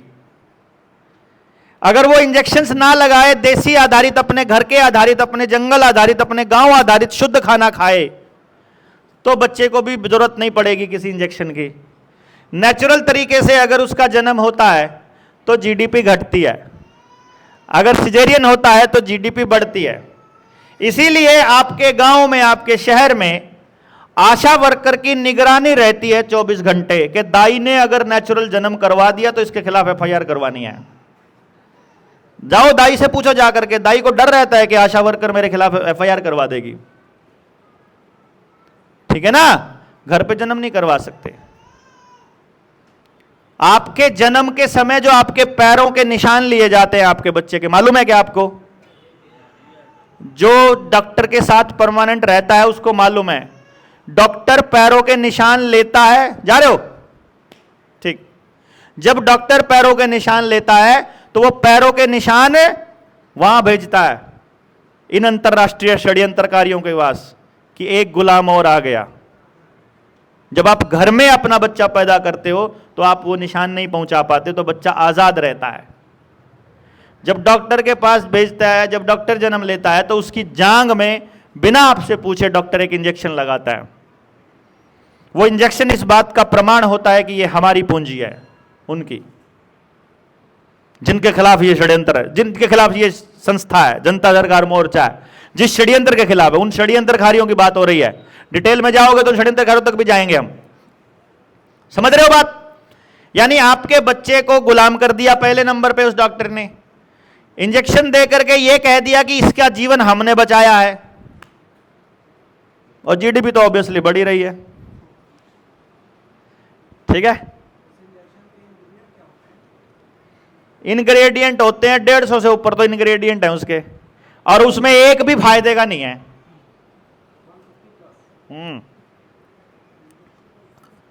और उसमें जो सबसे खतरनाक जो इंग्रेडिएंट है, कुछ सल्फेट है, कुछ सल्फाइड है, और हाइड्रोक्साइड है, एल्यूमिनियम का स्पेशली। डिटेल मिल जाएगी आपको सारी, दस्तावेज जिसको चाहिएंगे वो सारे मिलते रहेंगे। ठीक है जी। अब हालांकि सुबह से लेकर शाम तक में जन्म से मृत्यु तक वाले काफी सारे पार्ट आ गए ना। मरने की प्रोसेस अगर आपके शमशान में होगी, जंगल आधारित होगी, उपले आधारित होगी, तो जीडीपी नहीं बढ़ेगी। इलेक्ट्रिक होगी, कंपनी आधारित होगी, गाड़ी लेने आएगी, गाड़ी छोड़ने जाएगी, तो जीडीपी बढ़ेगी। जीवन जीने में भी आपकी शादी अगर पत्तल के पे होगी, अगर खाना एक या दो ही होगा, संस्कृति के हिसाब से होगा, तो बीमारी नहीं आएगी। आपने देखा नहीं शायद, शादियों का मुहूर्त इस हिसाब से निकलता है कि उस मौसम में यदि आप ज्यादा खा लेते हो तो बीमारियां होंगी। पहले जो मुहूर्त था इस हिसाब से होते थे कि उस मौसम में आपको ये खाना है, उसी के हिसाब से खाना बनता था। अभी आपको खाने के इतनी वैरायटी दे दी जाती हैं, और ये आयुर्वेद को जानने वाले लोगों को पता है कि पेट में जितनी वैरायटी का खाना जाएगा उतना ही नुकसानदायक है, जितनी ज्यादा वैरायटियों का होगा। तो हम लोग तो नमकीन भी खा रहे हैं, मीठा भी खा रहे हैं, मीठे के ऊपर नमकीन खा रहे हैं, पनीर का भी खा रहे हैं, दालों का भी खा रहे हैं, साथ के साथ उसके विरुद्ध आहार भी सब चल रहा है ना वहां पे तो। और रात को चल रहा है, और लेट नाइट चल रहा है। लेट नाइट चलने में बिजली की भी जरूरत पड़ेगी, डीजे भी दूसरे तरफ से चलेंगे, और रातों को आएंगे। अपना काम तो करके आ ही गए हैं, तो मतलब दिन में काम करने में भी पैसा खर्च करो, रात को शादी में जाने के पैसा खर्च करो। और क्योंकि आप 8 बजे के बाद खा रहे हो तो बीमार भी हो जाओ, बीमार हो जाओगे तो जीडीपी बढ़ेगी। शादी का कल्चर भी इसी के आधारित, समझ रहे हैं ना आप? अच्छा आप ये बताओ, जो मैंने आपको बताया है, चाहे टूथब्रश करना है, गैस पे रोटी बनाना है, बाइक पे चलना है, कार पे चलना है, जन्म है बच्चे का, उसकी प्रेगनेंसी है, उसकी पढ़ाई है, ये सब आप कर रहे हो कि आपको करने के लिए मजबूर किया जा रहा है? वो व्यवस्था पहले निकाली जाती है। जंगल पहले खत्म किया जाएगा तो मजबूरी में आप डंगर रखना बंद करोगे, पशु रखना बंद करोगे। जोहड़, आपके जोहड़ के अंदर लैट्रिन के खड्डे का पाइप जो है, लैट्रिन का गड्ढा है ना, उसका पाइप बाहर नाली में खोल दिया जाएगा, वो सांप की लैट्रिन जोहड़ में चली जाएगी तो कोई अपने डंगरों को वहां पानी नहीं पिलाएगा। इसलिए सबको समर्सिबल लगाना पड़ेगा, इसलिए जीडीपी बढ़ेगी फिर से। ठीक है ना। आपको प्रचारित किया जाएगा कि आप गाड़ी की टूटी अपने ट्यूबवेल से ही धो लो। मोटरसाइकिल को भी समर्सिबल से धोते हैं अपने वाले नौजवान लौंडे। क्यों जी? क्योंकि जीडीपी बढ़ती है उससे। वो नदी में जाके नहीं धोते हैं। पहले हम लोग नदी में जाके अपना ट्रैक्टर धो के लाते थे, मेरे को भी याद है। जोड़ में नदी में धो लाए, वहीं पे करे, और एक पानी की एक बूंद खराब नहीं होनी। मिट्टी थी, मिट्टी पानी में चली गई, बात खत्म हो गई, रोला खत्म। अभी वहां पे अलग तरीके से चलेगा। आपका मकान बनाने का स्टाइल, मैं अभी अहमदाबाद में था, मैंने आपको बताया, मैं वहां एक घर देख के आया। वो लोग उसको अपने पुरातन तरीके से बना रहे थे और फ्लैट था उनका। वो बोले ये फ्लैट 25 साल का उनका हो गया है। वो बोले थे 25-30 साल और बढ़ेगा, तो क्यों इस पे इतना पैसा लगा रहे हो? उन्होंने वो अपने पुराने वाले स्टाइल से, मतलब पत्थर, चूना, रंग, नेचुरल कलर्स और नेचुरल उस तरीके से बना रहे थे। वो बोल रहे थे इसमें खर्चा बहुत ज्यादा नहीं है, लेकिन टाइम और लेबर और स्किल बहुत ज्यादा यूज हो रही है, पर इसकी ड्यूरेबिलिटी है लगभग 1000 साल। बोला अब 1000 साल मैंने तो जीना नहीं है, पर क्या मैं ये चीज अपने घर में यूज भी ना करूं? जिसने बच्चों ने तोड़ना होगा तोड़ लेंगे, लेकिन अभी मैं ओरिजिनल चीज लगाऊंगा। तो मैं उसको देख रहा था कि जो सीमेंट है, इसकी तो ड्यूरेबिलिटी है, मैक्सिमम स्ट्रेंथ होती है 28वें दिन तक। पता है ना आपको? सीमेंट सबसे ज्यादा मजबूत 28वें दिन होती है। 28वें दिन के बाद सीमेंट की मजबूती कम होनी स्टार्ट हो जाती है। ठीक है बात? यानी कि जो आपको दिया जा रहा है वो आप डेली कमजोर हो रहा है। और कमाल की बात ये बताई उन्होंने कि जो हम ये बना रहे हैं ये रोज मजबूत होगा, और उस पे आने वाले टाइम में जेएसएम काम करने वाला है बड़े लेवल पे। जो हम अगले साल जो गुरुकुल बनाने वाले हैं वो सारा का सारा इस तरीके से डिजाइन करने वाले हैं कि 1000 साल से पहले वो हिले ही ना। मतलब हमारा डिजाइन इस तरीके से है कि देखो अगर समाज साथ आता है कि नहीं आता है, क्या आता है, तो देखने वाली बात होगी। But the point is, the important point is कि भाई यदि हमारे पास वो व्यवस्थाएं हैं। अच्छा देखो कमाल की बात, सीमेंट वाला जब घर बना रहे हैं तो सारा पैसा कंपनियों को जा रहा है, और जब वो चूने से घर बना रहे थे, वो बना रहे थे जहां पर वो पूरा काम कर रहे थे, वो कह रहे थे एक एक पैसा कारीगर को जा रहा है, एक एक पैसा समाज के आदमी को जा रहा है, या किसान को जा रहा है, या फिर इस पे काम करने वाले पुराने कारीगरों को जा रहा है। तो चाहे कपड़ा हो, चाहे जूता हो, चाहे आपके पास जंगल हो, पशुधन हो, खेत हो, अनाज हो, जीवन जीना हो, शिक्षा हो, यदि पैसा हमारे पास रहेगा तो हम मजबूत होंगे, या पैसा कंपनी के पास जाएगा तब मजबूत होंगे? अगर आपके पास पैसा रहेगा तो जीडीपी नहीं बढ़ेगी, लेकिन आपका विकास होगा, आपकी समृद्धि होगी, आपकी मजबूती होगी, आप में एकता आएगी, आप खुश रहोगे, आपका परिवार बचा रहेगा, आपका समाज बचा रहेगा। यदि पैसा एक दूसरे को दे करके मजबूत करना शुरू कर दिया, अगर कैश में ट्रांजैक्शन चालू कर दी, सामान के बदले सामान देना शुरू कर दिया, तो आप मजबूत बनोगे, आपकी समृद्धि होगी। यदि ऑनलाइन ट्रांजैक्शन होती है तो कंपनियां मजबूत होती हैं, बैंक मजबूत होते हैं, वो चोर मजबूत होते हैं, सरकार ये हम कमजोर होते हैं। तो मतलब है आपका विकास, जीडीपी का और कंपनियों का विनाश, उनकी ताकत का ह्रास। यदि आप अपने घर में लड़ाई झगड़ा हो गया, उसका निपटारा पंचायत में करते हो, एक पैसा खर्च नहीं होता सुबह से शाम तक, दूध चाय पानी का खर्चा वो तो कुछ भी नहीं होता है। यदि आपका मुकदमा पुलिस में जाता है तो पहले मोटरसाइकिल कार उठा के पुलिस में जाना पड़ेगा, फिर वहां पर जाकर के पुलिस वालों को रिश्वत खिलानी पड़ेगी, दोनों पार्टियां खिलाएंगी, पुलिस वाले को भी, वकील को भी, और जजों के लिए भी खर्चा करेंगी। तो जीडीपी पुलिस वाले तंत्र में बढ़ रही है, पंचायती राज में नहीं बढ़ रही है। पंचायती राज में समाज मजबूत हो रहा है, पुलिस तंत्र में पुलिस मजबूत हो रही है। राजनीति में यदि आप अपनी समाज आधारित लोगों को अगर चुनते हो तो जीडीपी नहीं बढ़ती है। यदि आप इलेक्शन के अंदर करोड़ों रुपया खर्च करते हो, दारू बांटते हो, पैसा खर्च करते हो, गाड़ियों से प्रचार करते हो, टीवी से प्रचार करते हो, मोबाइल पे करते हो और पैसे मतलब सोशल मीडिया पे करते हो, हजारों करोड़ रुपया फूका जाता है तो जीडीपी बढ़ती है। खेती में यदि आप बैल आधारित खेती करते हो तो जीडीपी नहीं बढ़ती है, लेकिन खाना बढ़िया बेहतर होता है। लेकिन अगर आप ट्रैक्टर से खेती करते हो तो जमीन दबती है, जमीन हार्ड होती है, जमीन में पानी नहीं जाता, अंडरग्राउंड पानी नहीं जाता, जमीन सांस नहीं ले पाती, केंचुए जिंदा नहीं रह पाते, वहां पर कुछ नहीं रह पाता और केवल हाइब्रिड बीज बनेंगे। हाइब्रिड बीज को ज्यादा पानी चाहिए, ज्यादा पानी जमीन से निकालना पड़ेगा, जमीन से निकल करके आपका नुकसान होगा। तो खेती अगर नेचुरल तरीके से होगी तो जीडीपी नहीं बढ़ेगी, और अगर ट्रैक्टर से, मशीनों से, ड्रोन से होगी तो जीडीपी बढ़ेगी। धर्म यदि हमारा, हम जो किसान लोग हैं, मुझे याद है मेरे खेत में जो 2 ईंट रखी हैं उसी को परमात्मा मान के, अपने पितर मान के पूजा करते हैं। गांव का आदमी गांव में दादा खेड़ा बन गया, खेड़े पे पूजा कर ली, बात खत्म, भगवान वहीं पर है। यही होता है किसान का, तो भगवान इतना ही होता है।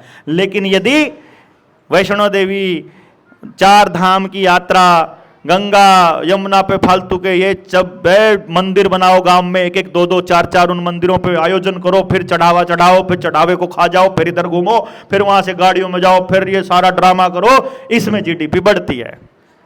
परमात्मा को, धर्म को, यानी शिक्षा, स्वास्थ्य, न्याय, राजनीति, खेती और धर्म, इन 6 चीजों में यदि आप पैसा यूज नहीं करते हो तो जीडीपी नहीं बढ़ती है और आपका विकास होता है। यदि आप इसमें पैसा इस्तेमाल, पूंजीवाद को बढ़ाते हो तो आपका विनाश होता है, लेकिन जीडीपी बढ़ती है, देश के विकास का आंकड़ा बढ़ता है।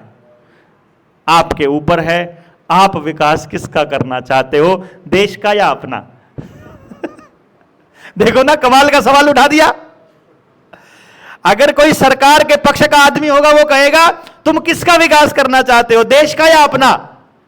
अरे हरामी, हमारे बिना देश कहां से हो जाएगा भाई? हम ही तो देश है। हम खुश हैं तो देश खुश है, हम समृद्ध हैं तो देश समृद्ध है। हम हैं तो हम, कंपनियां विदेश देश नहीं होती हैं, पार्टियां देश नहीं होते हैं, उद्योगपतियों को देश नहीं कहा जाता। देश हम हैं। हमारा पशु पक्षी, धन धान्य, खेत जानवर, हमारा गांव, हमारी व्यवस्था देश है। मानते होंगे कि नहीं मानते? तो अभी आपके पास पॉइंट आया सुबह से लेके रात तक का, जन्म से लेके मृत्यु तक का। और कोई बोलो, पॉइंट बोलो, अपन बताएंगे षड्यंत्र क्या है। धीरे धीरे आता जाएगा सवाल, आपको बताते जाएंगे, आपको मालूम पड़ता जाएगा। अभी मैंने आपको एक नजरिया देने की कोशिश की है कि जब आप चीजों को देखें तो बस एक बार ये देखें वो पैसा जा कहां रहा है। वो पैसा कंपनी के पास जा रहा है, बैंक के पास जा रहा है, इन चोरों के पास जा रहा है, या गांव के किसी आदमी के पास आ रहा है। अगर ट्रेडिंग भी चल रही है, अगर दुकानदारी भी कर रही है, वो दुकानदार के पास आपके गांव में जितना सामान रखा है वो सबका पैसा कहां जा रहा है? कंपनी के पास ही जा रहा है। भाई बाजार में जाकर देखो, सब कंपनी के पास जा रहा है। हम लोग दुकानदारी नहीं कर रहे, हम कंपनियों के एजेंट बनकर बैठे हैं। और फायदा किसमें देंगे? दुकानदारी में भी, बाजार में भी सबसे ज्यादा फायदा उसी व्यक्ति को दिया जाएगा जो समाज का सबसे ज्यादा सत्यानाश करेगा। जैसे सबसे ज्यादा पैसा कमाएगा दारू का ठेकेदार, कोकीन बेचने वाला और दूसरे नशे बेचने वाला, वो सबसे ज्यादा कमाएगा। दूसरे नंबर पे ड्रग्स वाले, यानी कि मेडिकल फार्मा कंपनी वाले। तीसरे नंबर पे आईटी कंपनी वाले, मोबाइल वाले, टीवी वाले, रिचार्ज वाले, इंटरनेट वाले, लैपटॉप वाले, फलाने वाले, ढिमकाने वाले, के नहीं। चौथे नंबर पे ट्रांसपोर्ट वाले, कार वाले, बसों वाले, मोटरसाइकिल वाले, कंपनियों वाले, बता रहा हूं मैं आपको, कि नहीं। फिर ठेकेदार जो जमीनों को हराश करने वाले, जंगल तोड़ने वाले, यानी सड़कें बनाने वाले, पुल बनाने वाले, इन्हीं को मिल रहा है ना पैसा सबसे ज्यादा।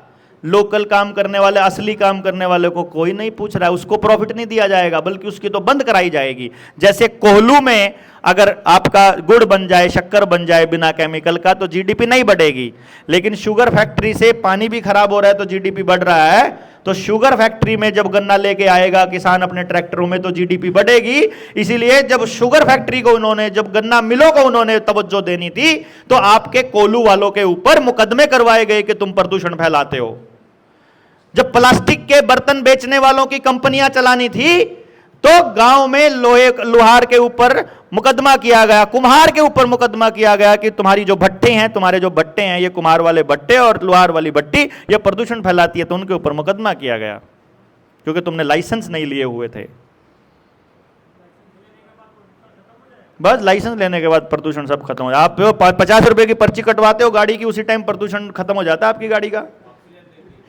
ये इसीलिए अभी तो बड़ा चर्चा है, लाइसेंस का पॉइंट हो गया, नंबर प्लेट का पॉइंट हो, अरे बड़े पॉइंट है यार, वो तो हम जुड़े हैं आज तो 3 दिन में। तो वीडियोस को सुनते रहोगे, ऐसे ही लगा के साइड में सुन लेना, तो क्या पता कोई काम की बात निकल आए किसी मुद्दे पर। हम अलग अलग मुद्दों पर बोलते रहेंगे। अभी तो क्या हो रहा था, 3 दिन में हम सारी बातों पर बहुत डिटेल में नहीं जा पाते, इसलिए ये पॉइंट आपके सामने हमने ऐसे करके बता दिए, आपको आपके सामने रख दिए कि भाई ये पॉइंट्स हैं, इन पे एक बार इस नजर से भी देखना शुरू करो। जिस नजर से तुमको सिस्टम दिखाने की कोशिश कर रहा है वो तो तुम देख ही रहे हो, पहले ये भी देख लो। एक दूसरा नजरिया, बिजली के मीटर प्रीपेड आ रहे हैं। अगर जनता सरकार मोर्चा के पास 24 जनवरी 2025 को 1 लाख लोग इकट्ठे हो गए, हमने ये बात 19 नवंबर 2023 की रैली में भी बोले थे, 1 लाख लोग इकट्ठे हो गए तो हम ये कर देंगे, नहीं हुए, हमने नहीं किया। अभी हमने कहा इकट्ठे हो गए तो हम फिर ऐलान कर देंगे, नहीं हुए फिर लग जाएंगे हम तो जोड़ने के लिए। जब तक 1 लाख लोग ट्रेंड नहीं कर देते, नहीं बता देते कि व्यवस्था कहां खराब है कहां गलत है, जब तक वो आकर के पर्सनली कनेक्ट नहीं हो जाते वो 1 लाख लोग, तब तक हम कोई बड़ा ऐलान तो करने वाले हैं नहीं। तब तक हम जागरण फैला कर जागरण करते रहेंगे, भले ही हमें 5 साल लगे, भले 50 साल लगे। जिसको भरोसा है वो आज कर ले, जिसको नहीं भरोसा है हमारे मरने के बाद कर ले। ठीक है ना। वो भाई सब बता रहे थे, वो कह रहे थे कि भैया हमें तुम पे भरोसा नहीं था, बोर्ड सारे आते हैं, ड्रामा करते हैं और फिर किसी पॉलिटिकल पार्टी को ज्वाइन करके फिर ऐसा करके कर जाते हैं। लेकिन बोला जब वहां होटल में पलवल में जूते लगे ना आपको, लठ लगे ना जब, तो जब आपकी पिटाई हुई तो यकीन हो गया। मैं कहा थोड़ा अभी रहता है तो मरने के बाद पक्का हो जाएगा। भाई कोई आदमी के जीते जी तो ढेर सारे आरोप हैं, पता नहीं ये किसका है, पता नहीं ये किसकी तरफ का है, वो उसमें कोई दिक्कत नहीं है। देखो आप एक परिवार के हिस्सा बन गए, मैंने पिछली वाली सेशन में भी बोला था, लेकिन ये वाली बात पूरी नहीं की थी, वो बात अधूरी रह गई थी। आप यहां आ गए, अपने 3 दिन दिए, आप इस परिवार का हिस्सा हो गए। आप यदि कोई सवाल पूछते हैं हमारे को, हमारी जवाबदेही बनती है आपके प्रति। आपने समय लगाया है, आगे भी आप मोर्चे को मजबूत करेंगे, हमारे बीच के आदमी को सवाल देना बनता है। लेकिन कोई आदमी अगर बाहर का बैठा है, बाहर तो पता नहीं कौन कौन क्या क्या भौंक रहा है, क्या लिख रहा है, हमें उससे कोई फर्क नहीं पड़ता है। तो आप लोग कुछ भी सवाल करेंगे आप हमसे, हम आपका जवाब देंगे बात का, ठीक है। हाँ भाई क्या रणनीति, क्या आगे फुल प्लानिंग और पता नहीं क्या क्या, उस पर थोड़ी चर्चा वो सेलेक्टिव करनी पड़ेगी। अभी आधी इंफॉर्मेशन रोक ली जाएगी, आधी इंफॉर्मेशन दे दी जाएगी कि योजना पे क्या। अभी पूछ लेते क्या योजना है, भाई योजना तो सारा सौदा तैयार करके आप सोच के देखो, जब हमें हर चीज के समस्या का पता है तो हमको समाधान भी पता होगा ना भाई। जब बीमारी का कारण पता है तो समाधान भी पता है। हमको मालूम है कि यार ये दीवार सरकाने के लिए इतना जोर लगाना पड़ेगा, इतना जोर लगाए बिना ये दीवार नहीं सरकेगी, तो मैं दीवार में टक्कर मारकर मरना नहीं चाहता।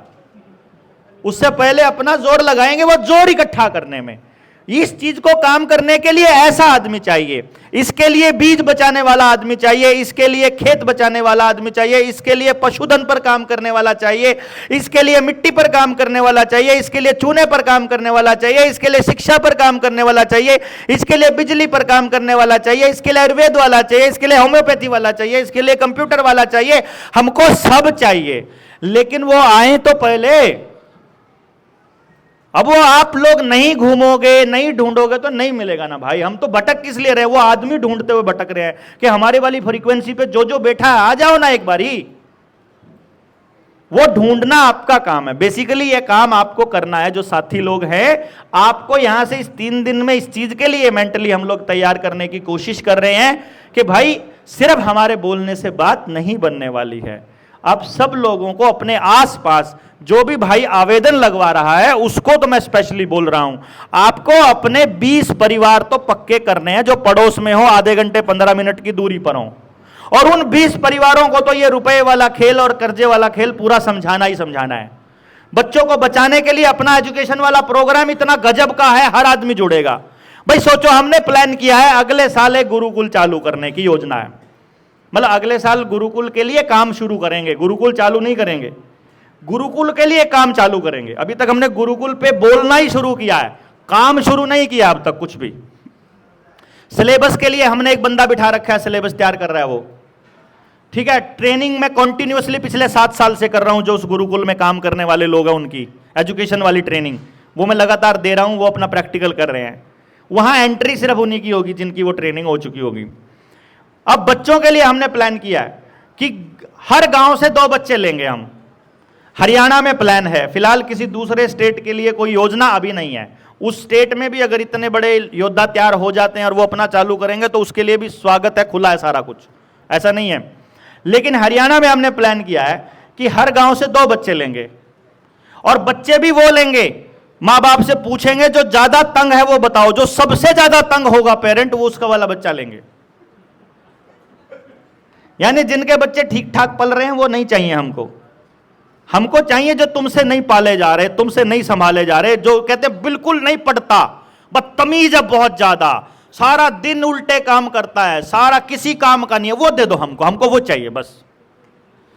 क्योंकि वो ऑलरेडी जीनियस है, हमको उसके बीच का, हमें उसके अंदर का जीनियस निकालना है। यानी अगर हमने समाज के सबसे ज्यादा बिगड़े हुए 14,000 बच्चों को तैयार कर दिया, फिर तो समाज मान लेगा कि सब बच्चे को तैयार किया जा सकता है।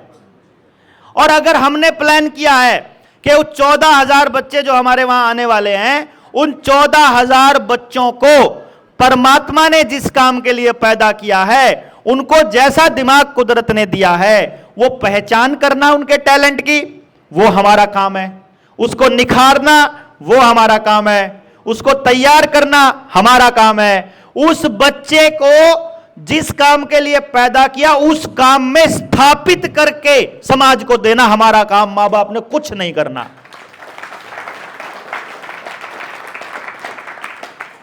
भाई सोचो, अगर हमने 14,000 के 14,000 बच्चों, 100% एम्प्लॉयमेंट की गारंटी वाला गुरुकुल, 100% एम्प्लॉयमेंट। आपका काम नहीं है ये काम स्कूल का, समाज का काम है। समाज बेस्ड गुरुकुल होगा। हम उसमें कोई पद नहीं रखने वाले, मतलब मैं उसमें कोई पद नहीं रखने वाला हूं, कोई प्रॉपर्टी में मेरा कोई मालिकाना हक उसमें नहीं रहेगा, उसके अंदर कोई भी मालिकाना हक नहीं रहने वाला है।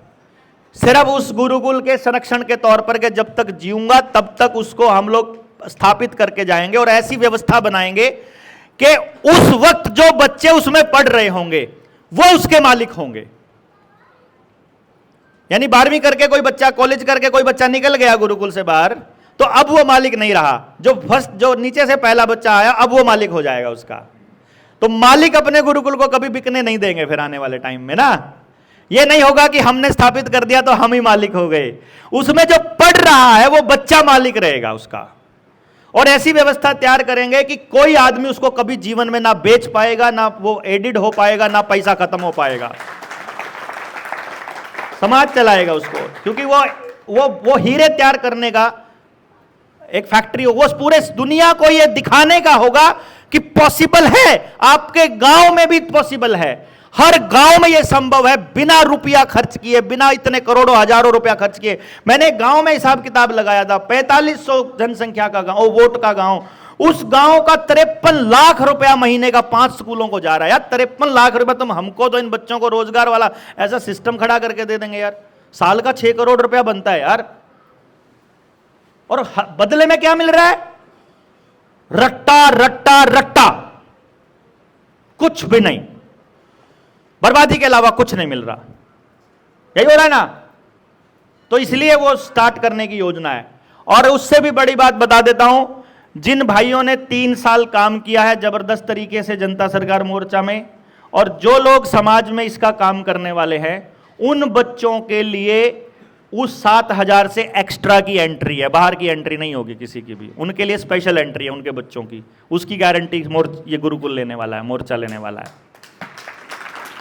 यानी भाई आपके बच्चों की सिरदर्दी खत्म कर दी ना, अब तो देश के काम पे लग जाओ। भाई बच्चों के लिए लग रहे हो ना, बच्चों की हेल्थ, बच्चों की शिक्षा, बच्चों का रोजगार, हमारी गारंटी, अब तो कर सकते हैं। इसी के लिए तो दौड़ रहे हैं ना, जब परमानेंट सोल्यूशन को हो रहा है। तो इस तरह से हम लोग एक प्लान कर रहे हैं अगले साल से इसके ऊपर करने का, और उसकी नींव के लिए हम लोग 24 नवंबर को प्लान कर रहे हैं तालकटोरा स्टेडियम में। तालकटोरा स्टेडियम के अंदर आए हुए लोगों की संख्या तय करेगी कि भैया हमारे अंदर ऊर्जा कितनी बची है अब लड़ने की या बोलने की। भैया हम कितना, एक ही चीज को इतना नहीं बोल सकता यार कोई आदमी। अब मैं यही बात ABCD पढ़ाई जा रहा हूं यार, 7 साल से ABCD पढ़ाए जा रहा हूं। अब मेरे को अगले जोड़ घटा गुणा के सवाल पे जाने दो, तो ABCD करने वाले लोग आ जाओ, करना पड़ेगा ना ये काम। तो भाई बोल बहुत लिए, अब करने का समय है। करें कि ना करें, समाज साथ आएगा कि नहीं आएगा, ये तय होगा तालकटोरा स्टेडियम में। हमारा तो ये है मन कि तालकटोरा स्टेडियम में जगह नहीं होनी चाहिए। तालकटोरा स्टेडियम सारा ठुक जाए, जगह ना बचे, अव्यवस्था फैल जाए, तो मान लेंगे कि भैया हमने काम किया है। अगर वहां कुर्सियां खाली हो गई, फिर शुरू से फिर जोर लगाएंगे, भैया हम क्या कर सकते हैं। भाई अभी तो जितना जो आज का टाइम है वो करते रहेंगे, अपने बस की बात इतनी है, जो मेरे बस की बात है वो हम करेंगे। हमारे पास बहुत सारे ऑफर हैं, ये कंपनी का ये प्रोडक्ट ले लो, इस स्कूल को शामिल कर लो, वो स्पॉन्सर कर देगा, वो इतने पैसे दे देगा, वो कर लेगा। भाई नहीं हो रहा अपने से, अभी हिम्मत नहीं हारी है, अभी समाज पर भरोसा है कि समाज आगे आकर कर लेगा, समाज आगे आकर संभाल लेगा। जब समाज से भरोसा टूट जाएगा तब की बात तब देखेंगे। लेकिन अभी तक हमने एक चीज देखी है कि जिन लोगों को बात समझ में आई है उन्होंने साथ दिया है, वो समझने के लिए तैयार हुए हैं। हम नहीं कह सकते कि समाज साथ नहीं देता है। हाँ, अगले को बात ही समझ नहीं आई है तो गलती हमारी है ना समझाने वाले की, उसमें क्या गलती है भाई, उसकी क्या गलती है। अगर हम नहीं समझा पाए तो हमारी गलती है, इसलिए हम अपनी गलतियों को सुधार भी रहे हैं, रेगुलरली उस पर काम भी कर रहे हैं, और जितने लोग साथी आ रहे हैं इसको मुहिम को और ज्यादा आगे बढ़ा रहे हैं।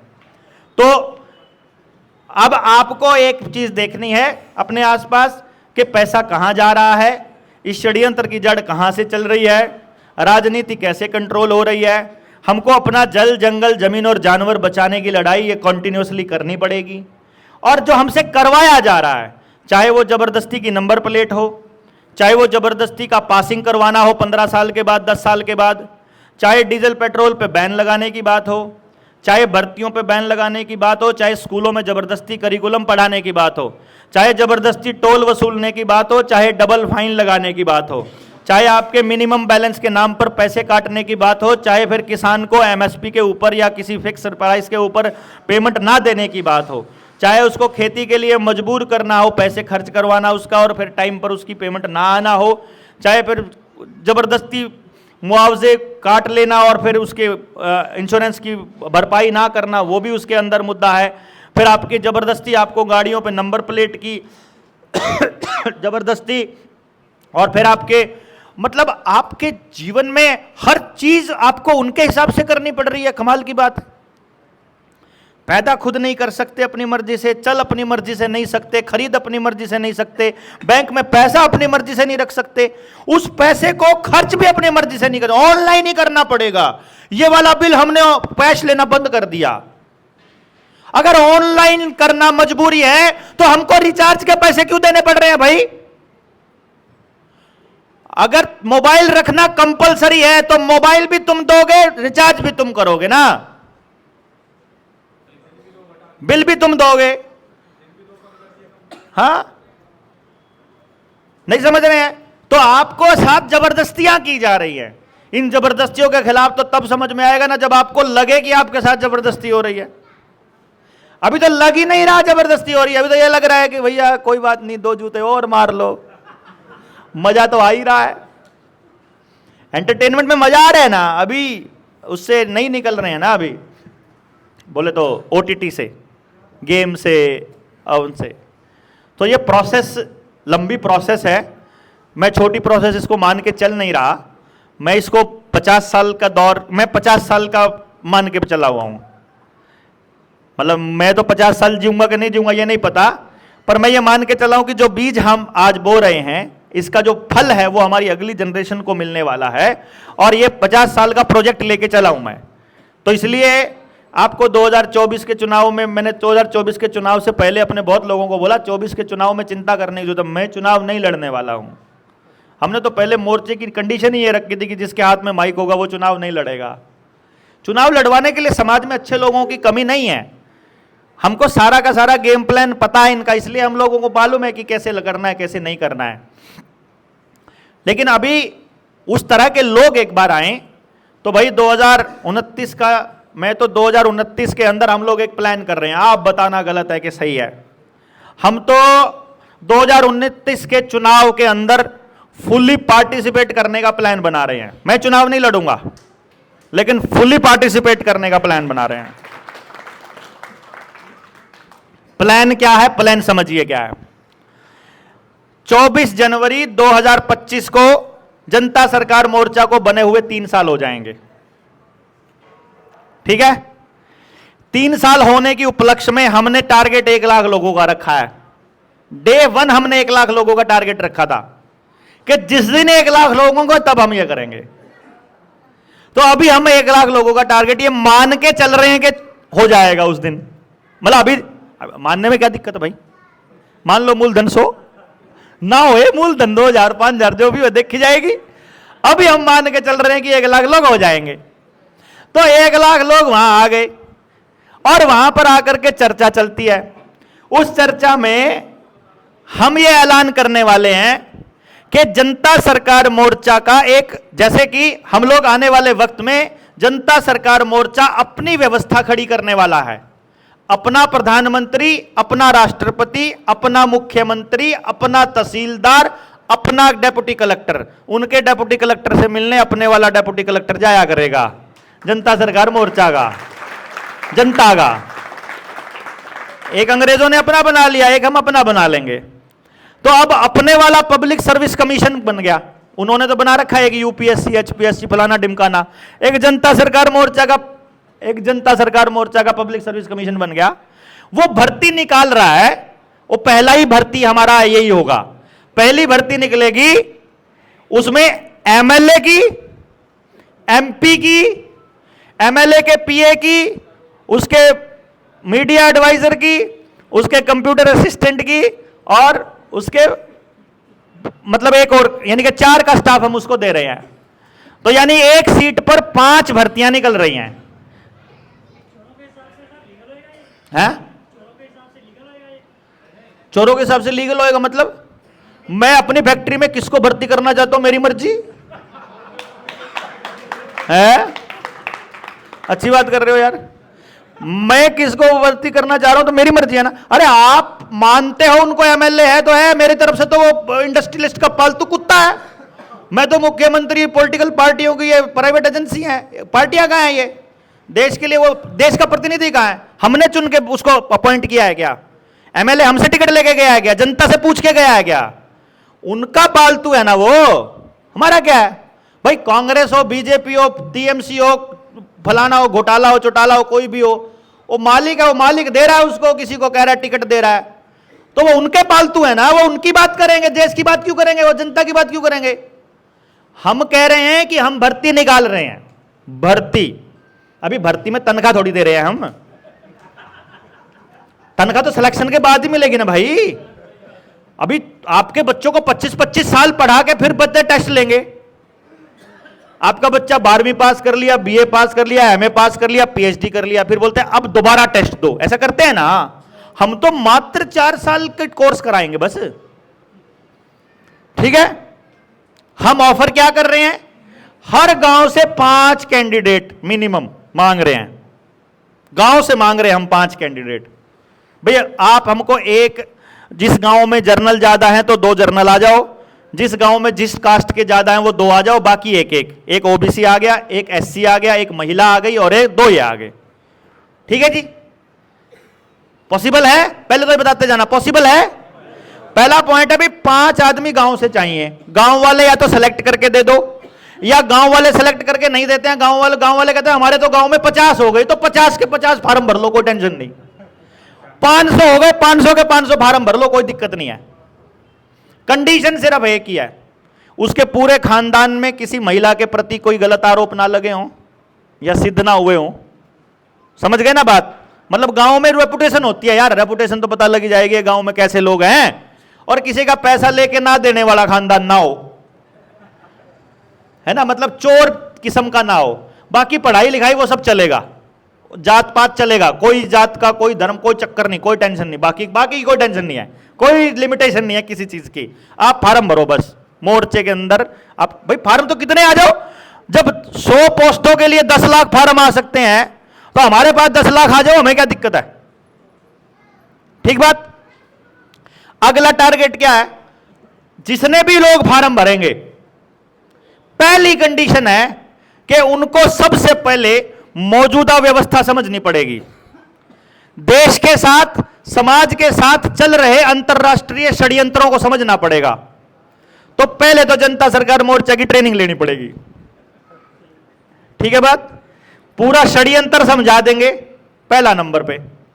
दूसरे नंबर पे आपको उस बंदे को, जो भी कैंडिडेट होगा, उस बंदे को अगले नंबर पे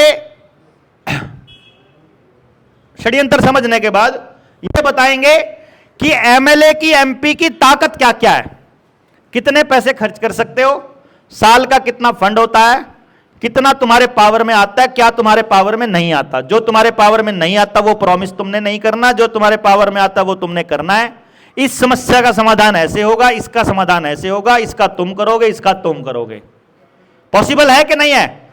यह ट्रेनिंग देना भी पॉसिबल है। षड्यंत्र समझा दिया, पावर समझा दी, उसके काम समझा दिए। अगले नंबर पे अब अपने अपने गांव की समस्या लेके आओ। भाई एक हल्का है हमारा, जैसे मैं एक हल्के की बात बता रहा हूं, एक हल्के में एक असेंबली कॉन्स्टिट्यूएंसी के अंदर लगभग 60 गांव होते हैं। तो 5 बच्चे अगर एक गांव से हो तो कितना हो गया? 300 एमएलए के कैंडिडेट हो गए। 300 कैंडिडेटों को बोला जाएगा, ये जो 5 लोग इस गांव के हैं, अपने अपने गांव के लिए आओ भाई। प्रॉब्लम्स क्या क्या प्रॉब्लम है? ये वाली प्रॉब्लम सरपंच की, ये वाली ब्लॉक समिति की, ये जिला परिषद की, ये है एमएलए और एमपी की। इसका समाधान होगा ऐसे। समस्या पता पहले से ही है, चुनाव तो 2029 में होने हैं, समस्या तो हमको 2026 में ही पता है, 27 में ही। समस्या भी पता और समाधान भी पता। अब उस हल्के के अंदर 300 के 300 कैंडिडेट को समस्या का भी पता पूरे हल्के की, और समाधान का भी पता है कि नहीं? अब इन 300 में से एक एमएलए चुना जाना है। भाई हमारा तो बंदा ड्राइवर लगे, चपड़ासी लगे, मास्टर लगे, कुछ भी लगे तो पेपर देता है। एमएलए ऐसे थोड़ी बन जाएगा। 300 के 300 का टेस्ट लेंगे हम, पेपर लेंगे, जनता सरकार जो फर्स्ट आ गया वो अपना एमएलए होगा। पॉसिबल है?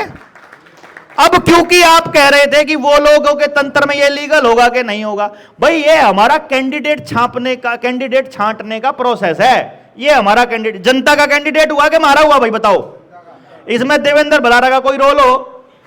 ट्रेनिंग लो, कोई भी लो, ट्रेनिंग पूरी समझो, पूरा का पूरा सिलेबस देंगे, षड्यंत्र का, इल्यूमिनाती का, न्यू वर्ल्ड ऑर्डर का, वर्ल्ड कॉन्स्पिरेसी का, युद्धों का, हथियारों का, फार्मा कंपनियों का, धमकाने का, इसका सारा सिलेबस दे देंगे। क्योंकि कोई इनको तैयार तो करता ही नहीं। कोई भी आता है 15 दिन पहले टिकट लेके आ जाता है। एक उधर दूसरी कंपनी में मलाई खा रहा था, दूसरी पार्टी में, इस पार्टी में गोबर खाने आ जाता है।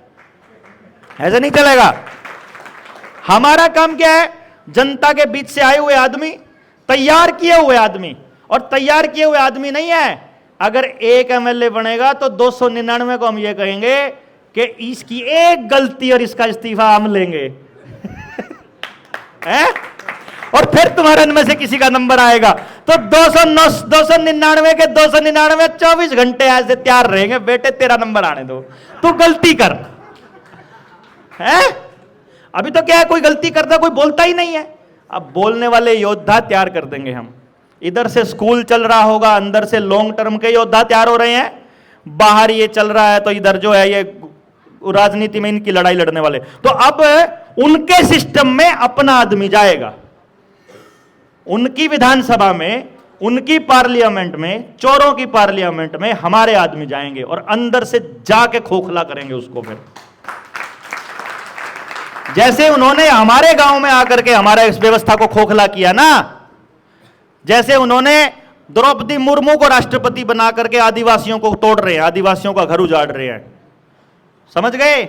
ये समझ लेना बस, जिस जाति का जिस कास्ट का आदमी प्रधान बना दिया फैक्ट्री कंपनी ने, या उधर से एमएलए बना दिया, एमपी बना दिया, समझो उस जाति का नाश तय है। ये नहीं है कि वो उसके लिए उसकी भलाई के लिए है, नहीं बनता मुख्यमंत्री, उसका नाश करने के लिए बनता है। तो अभी इधर जो है वो जात पात से ऊपर उठ के जो पेपर पास करेगा वो, और गारंटी क्या है, 5 साल नौकरी करो, जिंदगी भर की पेंशन। और जो आदमी एक बार एमएलए बन जाएगा जनता सरकार मोर्चा का, दोबारा उसको जिंदगी में कभी उसके खानदान में टिकट नहीं मिलनी। बात खत्म। आगे बाकी के आएंगे, हर चलता रहेगा प्रोसेस, और फिर तो हम बॉर्डर लंबा चलेगा।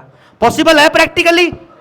अगर आदमी है तो क्या दिक्कत है, जनता तक खबर पहुंच जाए तो क्या दिक्कत है। खबर ही नहीं पहुंचती हमारी तो, ये क्योंकि ये मीडिया चैनल वाले थोड़ी दिखाएंगे, तो आप ही अपने मीडिया चैनल बनना पड़ेगा, आप ही को गांव गांव जाके अपनी टीम तैयार करनी पड़ेगी। तो इनके अंदर भी घुस के मारेंगे, और इनके ऊपर से भी मारेंगे, और इनको धक्के दे के भी मारेंगे, और सारे चोरों को देश से निकालने का काम जनता सरकार मोर्चा करेगा, मैं आपको बता रहा हूं।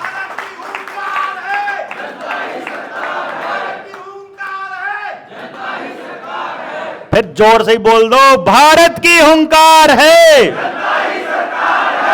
भारत की हुंकार है, जोर जुल्म की टक्कर में